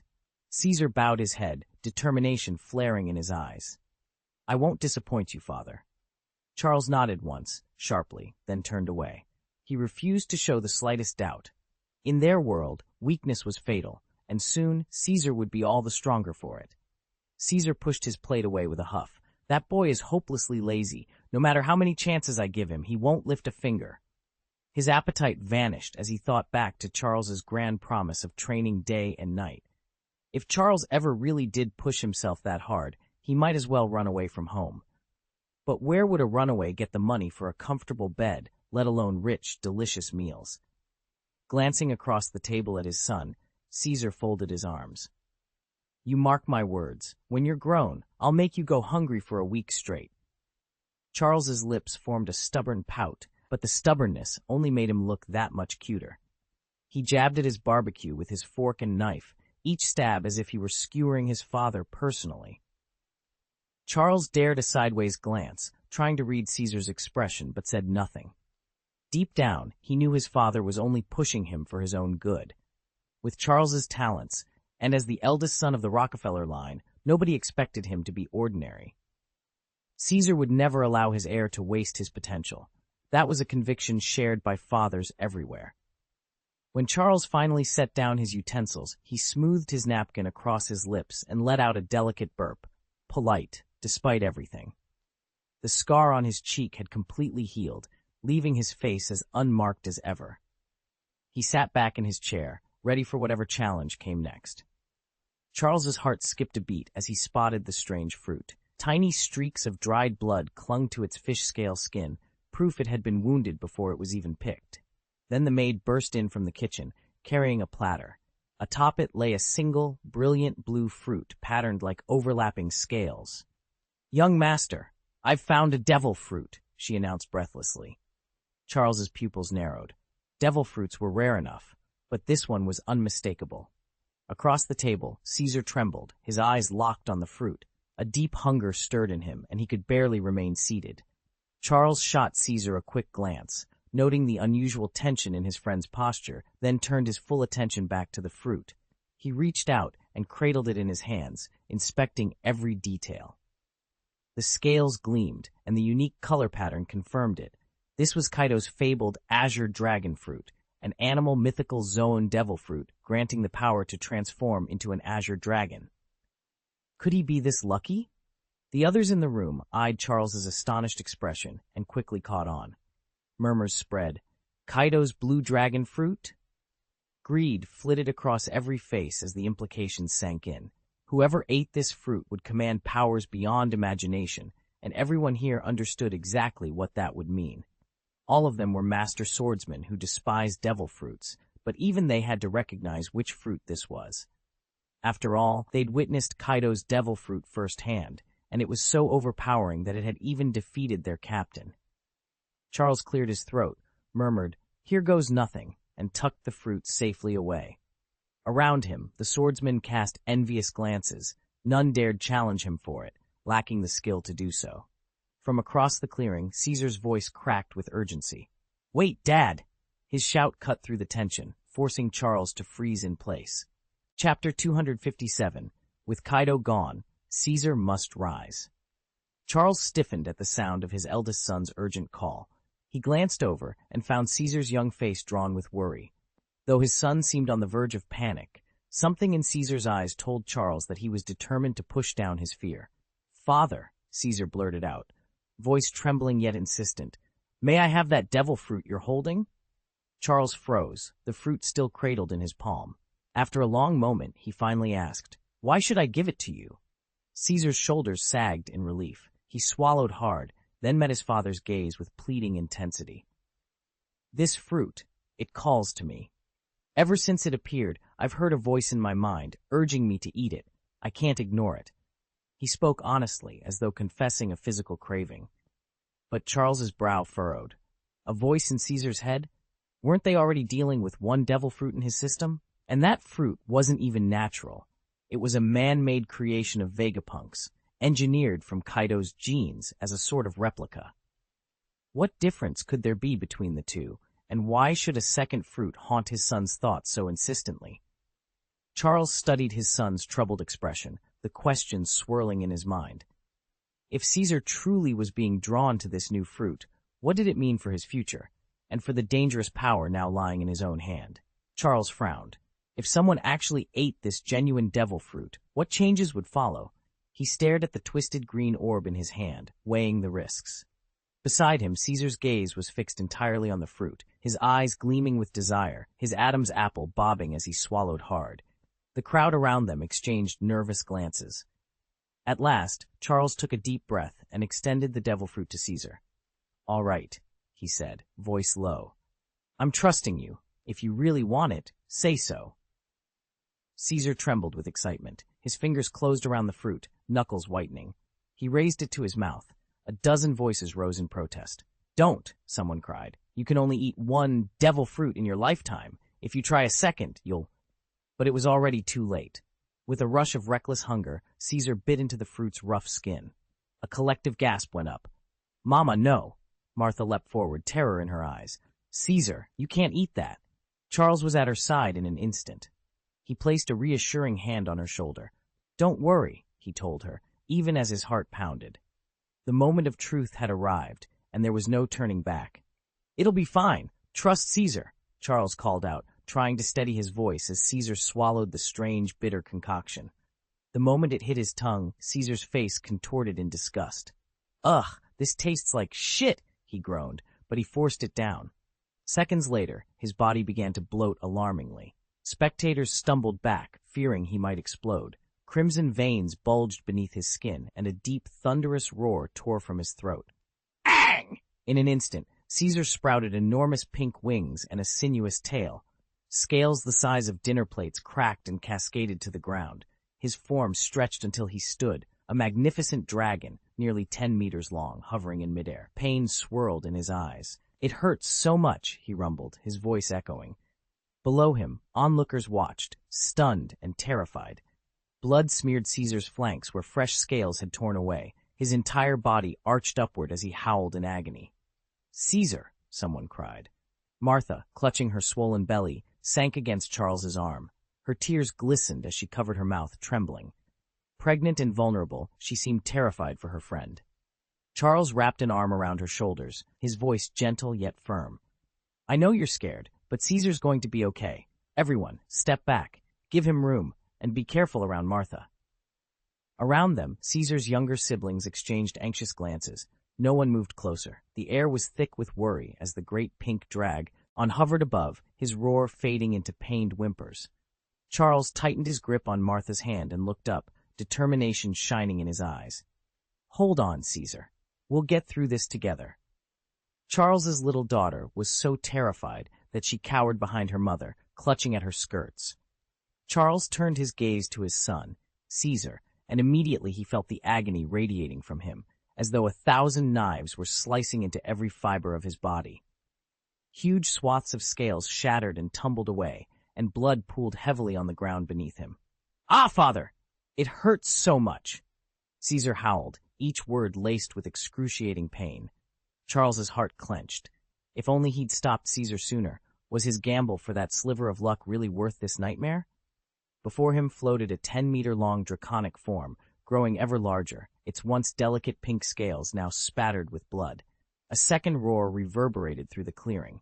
One by one, every pink scale fell, revealing raw, glistening flesh beneath. Yet around that wounded hide shimmered a faint green luminescence. Under its gentle glow, Caesar's torn flesh began knitting itself back together almost instantly. As the ragged wounds sealed, new scales sprouted, this time a deep, iridescent blue. Charles pressed a hand to his chest, watching in awe and relief as his son's battered body healed before his eyes. The green light faded, and where blood had run down, only smooth, unblemished scales remained, signaling the terrifying bargain Caesar had made to survive.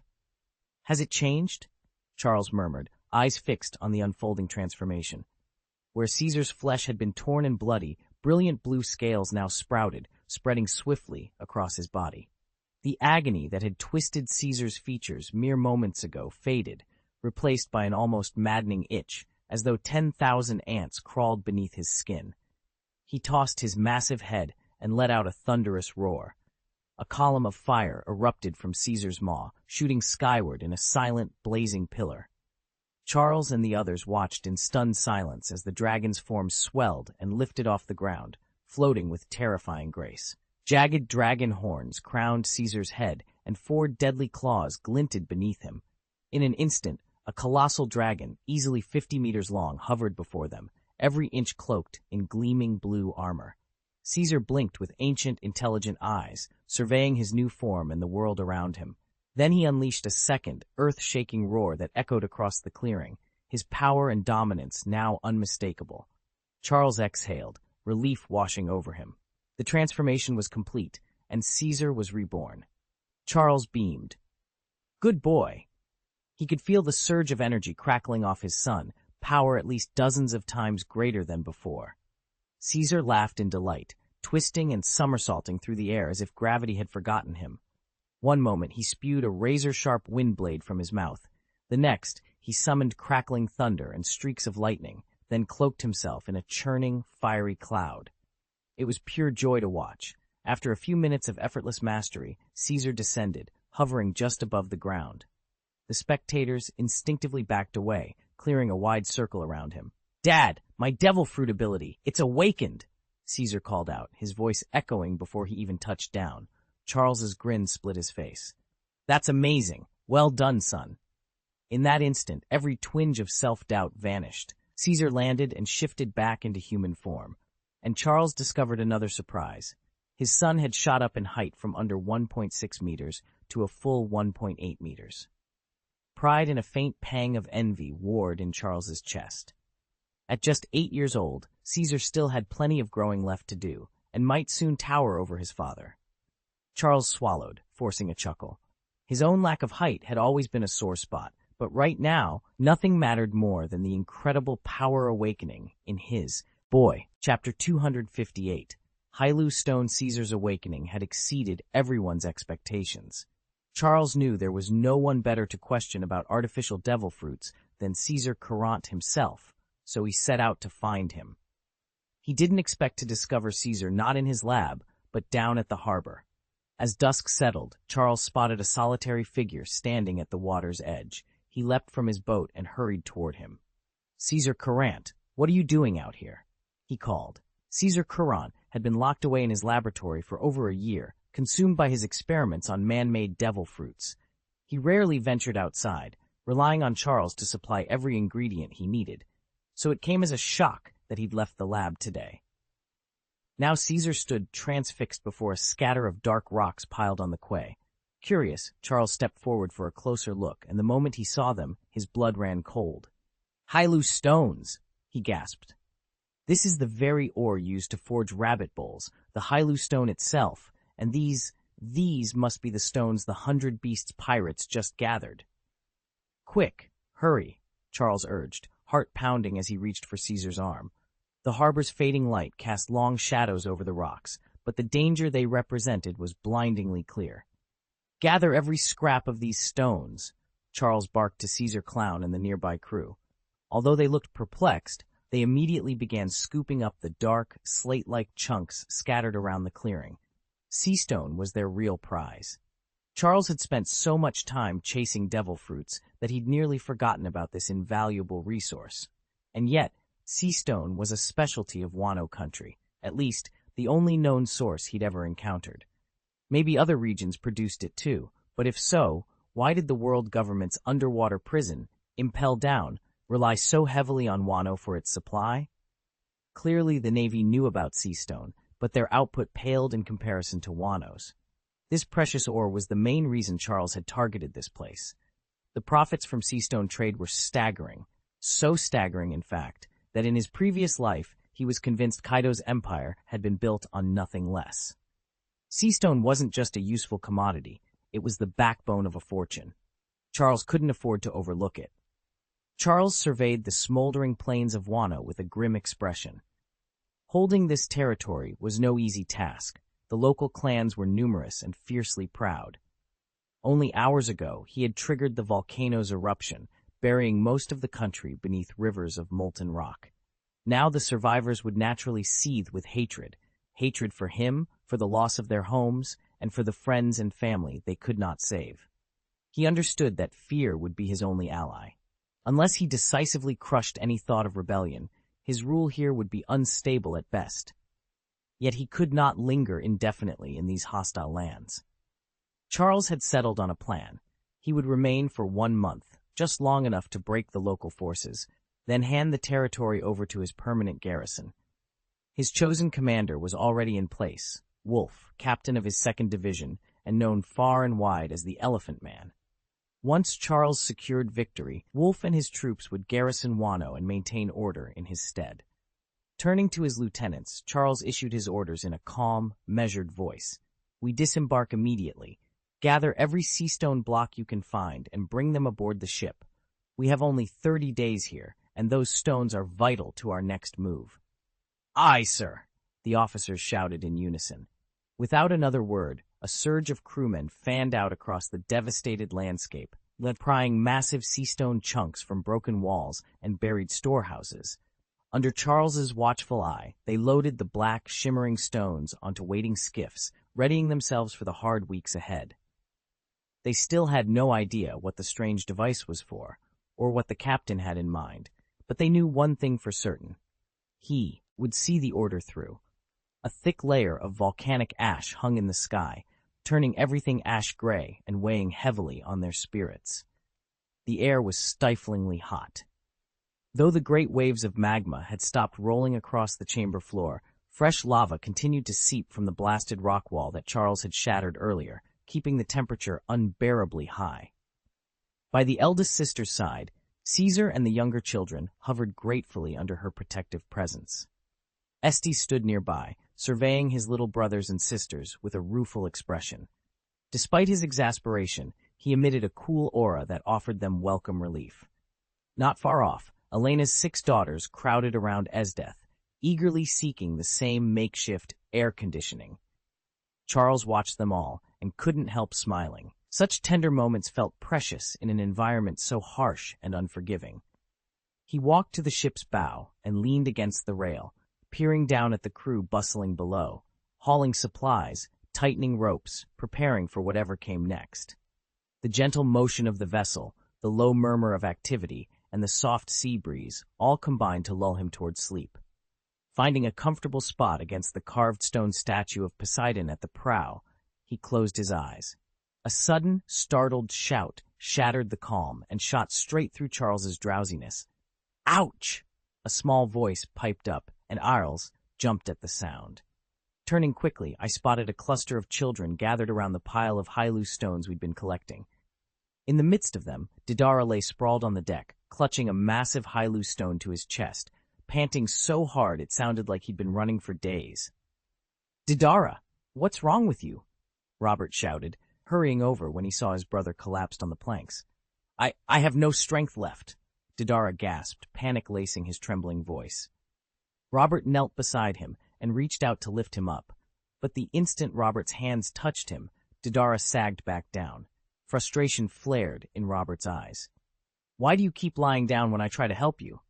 Tears glistened in Didara's eyes as he shook his head. "I can't control my body. It just won't obey me." He pressed the stone tighter, as though its weight were the only thing still tethering him to the world.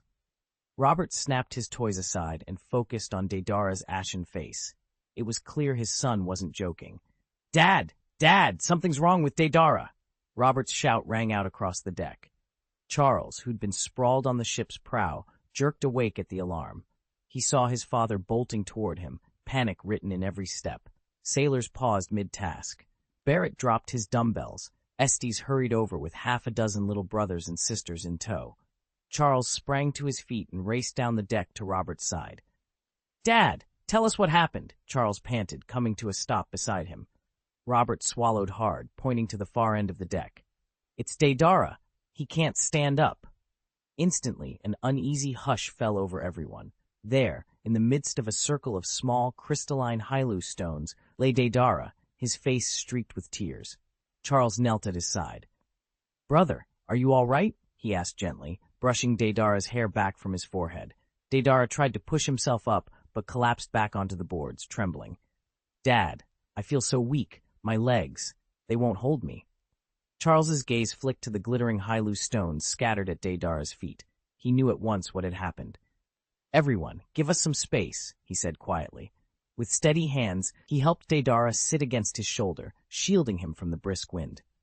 "Don't worry, Dia," Charles murmured, pressing a reassuring hand to his brother's back. "We'll figure this out." Charles's eyes swept over Deidara's limp form until he noticed the small stone still clenched in Deidara's hand. It was the Hylu stone. Without hesitation, Charles knelt and pried it free from Deidara's fingers. The moment the stone left his grasp, Deidara's color returned and his tense muscles relaxed. I feel strong again," Deidara gasped, his voice trembling with relief. In an instant, he sprang to his feet, excitement shining in his eyes as renewed energy coursed through him. Chapter 259, The Sea Tower Stone. As Deidara stirred back to consciousness, everyone's eyes darted to the strange rock in Charles's hand. "This is a sea tower stone," Charles announced, holding it aloft. "Think of it as solidified seawater, far more potent than ordinary sea stone. It doesn't just sap a devil fruit user's strength, it completely nullifies their abilities for a time. Whether you're Logia, Paramecia, or Zoan, no one is immune." A stunned silence fell over the group. The devil fruit users aboard Charles's ship, especially Barrett and Estes, turned pale. Only Caesar's expression remained unreadable, cold as ever. Charles caught the fear flickering in Barrett and Estes's eyes. With a casual flick of his wrist, he tossed the sea tower stone across the deck. Barrett snatched it instinctively. The moment the stone touched his palm, a wave of helplessness washed over him, as if all the power he'd come to rely on had been drained away. He stared down at the unassuming rock in his hand, dread tightening his chest. Across the deck, the crew shifted uneasily, each one suddenly aware of the precarious balance of power now resting on that single, unyielding stone. Barrett's hand went limp the moment he touched the sea stone, and he instinctively released it. Almost at once, his strength returned. Watching him steady himself, Estes knelt and scooped up the stone, but the instant it grazed her palm, her knees buckled. She lurched forward, barely caught by Barrett's outstretched arm. After a tense moment, she managed to stand again, the sea stone clutched tightly. "Father, isn't there any other way?" Estes's voice shook as she met Barrett's worried eyes. Barrett's knuckles whitened around the stone. Charles stepped closer and cleared his throat. "I don't know of a surefire alternative," he said, forcing confidence into his tone. "But there's an old rumor among sailors. If one's body is strong enough, they can resist the sea stone's debilitating effect at the cost of completely losing their devil fruit power. You'd have to rely on nothing but your own physique." Barrett's posture eased. The thought of fighting with pure strength, unburdened by devil fruit abilities, didn't disturb him. And Estes, though she dreaded relinquishing her power, let out a long breath. After all, the ice fruit still gave her mastery over cold, enough, she believed, to freeze even the sea itself. The freezing field's radius was limited, but it was enough for Esdeth to nullify any contact with seawater. Yet when she learned there was still one factor holding her back, her heart skipped a beat. Charles felt a similar flutter of unease, but he reminded himself of his father's reassurance. This obstacle could be overcome without major trouble. He turned to Caesar Clown and Vinsmoke Gage. "I'm entrusting these Hylo stones to both of you. Lead your respective research teams in studying and refining them." For a moment, Caesar and Gage simply stared at him. Stunned, almost reflexively, they both nodded. Spotting the confusion lingering in their eyes, Charles pressed on, eager to share the core of his plan. Here's the key insight. Hylu stones are essentially crystallized sea energy, capable of emitting the same frequency as the ocean. If we line the ship's keel with these stones, sea kings will mistake our vessel for part of the sea itself. Even in the windless zone of the Grand Line, we'll be able to sail, or safely, completely undisturbed. A triumphant grin spread across Charles's face. "With that, He believed he'd just pitched what might become his greatest invention yet, worthy of the legacy of the future Vegapunk. Charles hadn't fully fleshed out his plan yet, but the moment he spoke, Vinsmoke Gage's eyes lit up with excitement. Of course, Charles's ship didn't rely on wind at all, but ran entirely on electricity. That meant the calm belt couldn't trap it.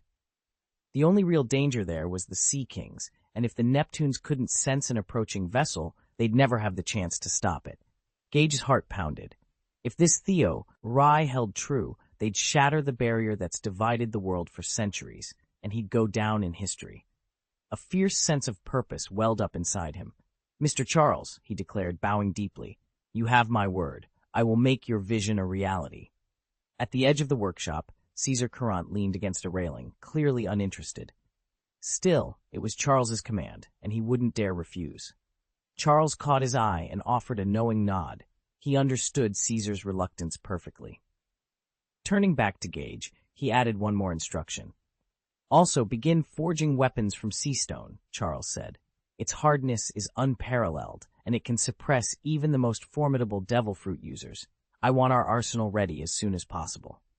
With that, the team dispersed, each driven by the promise of breaking through the calm belt and rewriting the rules of the sea. "This is a natural weapon material. Caesar Courant, I'm counting on you to handle it." Charles gave his eldest son a firm pat on the shoulder.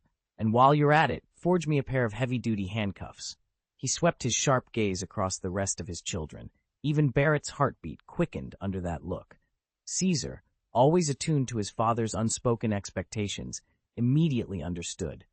His head drooped in acknowledgement. At Charles's command, Caesar Courant and Vinsmoke Gage retreated into the laboratory with a team of scientists and didn't emerge for days. Meanwhile, Vinsmoke Gage threw himself into a different task, reinforcing the ship's hull. He extracted pyrobroin from seafloor stones and embedded its dense particles into a new underlayer along the keel, creating armor of astonishing hardness. When Charles finally tested it, he swung his sword with full force, and the blade skidded off the plating without leaving a single scratch. Short of coating his sword in armament Haki, even he would be powerless to breach that hull. Charles no longer worried about running aground. With a rock-solid seabed beneath him, he dived relentlessly into the rabbit basin, hauling up as many raw Hailu stones as he could. He spent nearly every waking hour at the mine, aided by a squad of local basin craftsmen. Fortuitously, none had been harmed by the recent volcanic eruption. Their safety and skill accelerated Charles's progress dramatically. In just 1 month, he extracted almost 120 tons of raw Hailu. After the final purification stage, however, that yield shrank to about 100 tons of usable stone. Even at 90% purity, the refined Hailu proved so stubbornly hard that Charles had to cloak each chunk in his conqueror's aura just to crack it open. Witnesses could only gape at such formidable toughness. These stones quickly became indispensable. Leaving aside Charles's own enhanced durability, the Hailu alone outmatched any material rated above 90% hardness. Master craftsman Caesar Courant, too, recognized their value and has forged several weapons from the stone. In fact, the bullets now loaded in Charles's sidearm are themselves carved from Hailu. Chapter 260, Jin's Hope. Charles had toyed with the idea of converting the entire ship into Seastone, but the moment Vinsmoke voiced a single objection, Charles abandoned the plan. "Way too heavy," his advisor had said. "No power can support that weight." So instead, they remained in Wano country for a full month, mining seafloor stone and forging it into sturdy plates to line the ship's hull. Day after day, Charles dispatched diving teams to scour the ocean floor, haul up raw blocks, and shape them into smooth, interlocking slabs. By the end of those 30 days, the ship boasted a thick, protective layer of seastone beneath its keel, enough, Charles reckoned, to withstand the fiercest sea devil assaults. While the shipwrights toiled, Charles also ordered his men to sweep Wano country clean of rival factions and secure every stronghold. But even as he plotted strategy, he never left Elena's side. She was 10 months pregnant now, her due date only days away, and Charles spent every waking moment making sure she was safe, comfortable, and ready for the baby's arrival. Ghost Island loomed in the pale dawn when Jin and Quinn raced back to the Beast Pirates' Great Hall. Word of their return sent pirates clamoring forward. Master Jin, pack up your valuables. Now! We have to get out of here. This place isn't safe. Jin's face remained impassive as he scanned the crowd. Without a word, he turned on his heel and strode toward the cavern's inner sanctum. The captains exchanged puzzled glances. Why were they abandoning Ghost Island? One raised his voice. My lord, where are we going? But Jin offered no explanation. His boots echoed on the stone floor as he vanished into shadow, Quinn close at his side, and behind them trailed the uneasy, whispering tide of the 100 Beasts pirates, following wherever their master led. Where's Captain Kaido? One of the remaining captains demanded, glancing nervously at Jin and Quinn. Kaido was nowhere to be seen. Jin halted mid-stride and turned to them, his usually impassive features stiffening with grief. Captain Kaido, he's dead. His voice broke on the words. He was killed by Charles Rockefeller, the captain of the Rockefeller Pirates. A stunned silence fell over the group. That's impossible, someone gasped. Why would Charles show up here in Wano? Enough! Jin's voice rang out, sharp and commanding. This place is too dangerous now. Pack your things and leave at once. Shaken by his intensity, the pirates hastily gathered their gear. Jin watched them file away, tears glinting unbidden at the corners of his eyes as he took in the camp they and Kaido had built over the past 5 years. Then he recalled Kaido's final words. He steeled himself, turning to Quinn. Quinn, you know what to do. Keep a close watch on them. Don't let the Rockefeller pirates make a single bold move. Suppressing his sorrow, Jin met Quinn's steady gaze. The mission had to go on. Quinn's carefree smile vanished in an instant. She gave a single solemn nod and strode out of the hall. Jin watched her go, inhaled sharply, and stepped further into the empty room. Then a newborn's wail shattered the silence. His heart clenched. Master Jin, someone whispered. At the sound of his name, as the few remaining attendants bowed their heads in fear. Jin met their panic-stricken eyes and spoke with iron calm. Take the young master and flee Ghost Island, now. They didn't hesitate. 2 servants rushed forward and swept the crying infant from his cradle. Jin's chest tightened as the boy's tears continued. He gently freed the baby from the nurse's arms and held him close. Softly, Jin murmured, I swear I will protect you until you come of age. I would give my life 1,000 times over for you. Pressing his hand to the child's forehead, he made his vow. Miraculously, the crying stopped. The little boy blinked up at him with wide, knowing eyes, as if he truly understood. Relief softened Jin's usually stern features into a gentle smile, and the remaining servants stood in awe of the fierce devotee on that shone on his face. Jin's grin slipped away the moment he noticed the fearful looks around him, his face hardening into a mask of command. Pack up everything, he ordered. We're leaving, right now. The remaining members of the Beast's pirates exchanged anxious glances, but obeyed without question. Within minutes, they'd gathered their few possessions and followed Jin and Quinn as they climbed aboard the waiting ship. From the deck, they all stole one last look at the base camp they had spent 5 years building. 5 years of sweat and laughter shared under the watchful eyes of their eldest brother. A pang of nostalgia struck them all. Let's weigh anchor, Jin said, voice low. As the vessel pushed off from the dock, Quinn fell into step beside him, curiosity in her gaze. Where are we headed? All eyes turned to Jin, their newly appointed leader. He cradled the sleeping form of young Charles in his arms, the boy's chest rising and falling with each peaceful breath. Jin drew in a steadying breath. To a safe place, he answered firmly. We'll lie low there until Charles comes of age and can claim our future. He glanced back at the shrinking silhouette of their home base and pressed his lips into a vow. One day, when Charles was ready, they would return, and together they would take back everything that had once been theirs. Quinn gave a slight nod as he met the baby's wide-eyed stare in Jin's arms. All right, he said. First things first, find somewhere safe. How about Lady Charlotte Lingling's estate? Brother Kaido gets along well with her. The very name made Jin's grip tighten. He remembered all too clearly the first time he'd crossed paths with Charlotte Lingling, her predatory eyes, her silent command to seize him. If Kaido hadn't intervened, Jin would have ended up a prisoner in her court. He shook his head firmly. No, going to her territory would be asking for trouble. She won't tolerate someone she suspects of double-dealing. Life in her manor would be no life at all. Quinn fell silent at Jin's resolve. Very well, he said softly. Jin surveyed the endless stretch of sea before them, as if drawing strength from its horizon. There are countless corners of this world, he declared. We'll find a safe refuge, somewhere they'll never think to look. He carried Charles to the rough-hewn table, settled onto a bench, and fitted a bottle to the boy's lips. As the infant drank, Jin's voice grew gentle. Young master, he murmured, stroking Charles's soft cheek, I swear I'll honor Brother Kaido's final wish, no matter what it takes. Charles sat slumped in his chair, an empty bottle in one hand, as he gulped another swig, his gaze distant. Jin watched him anxiously, hope flickering in his dark eyes. Beside the door, Ember stood silently, scanning the room, until something caught her attention. One of the fruits on the table began to shimmer, its smooth skin rippling unnaturally. Ember's breath hitched. Jin, she whispered urgently. Look at that banana. It's turning into a devil fruit. Jin's heart pounded. He stared at the single banana now etched with the telltale swirl pattern. His grip tightened on Yamato, fast asleep in his arms. A devil fruit, he murmured, voice barely audible. Could this really be the young master's devil fruit? At that moment, Quinn burst in, drawn by Ember's alarmed tone. Her eyes widened as she took in the glowing fruit. A devil fruit? Here? She gasped. Without hesitating, Jin scooped up the fruit and tucked it beneath his cloak.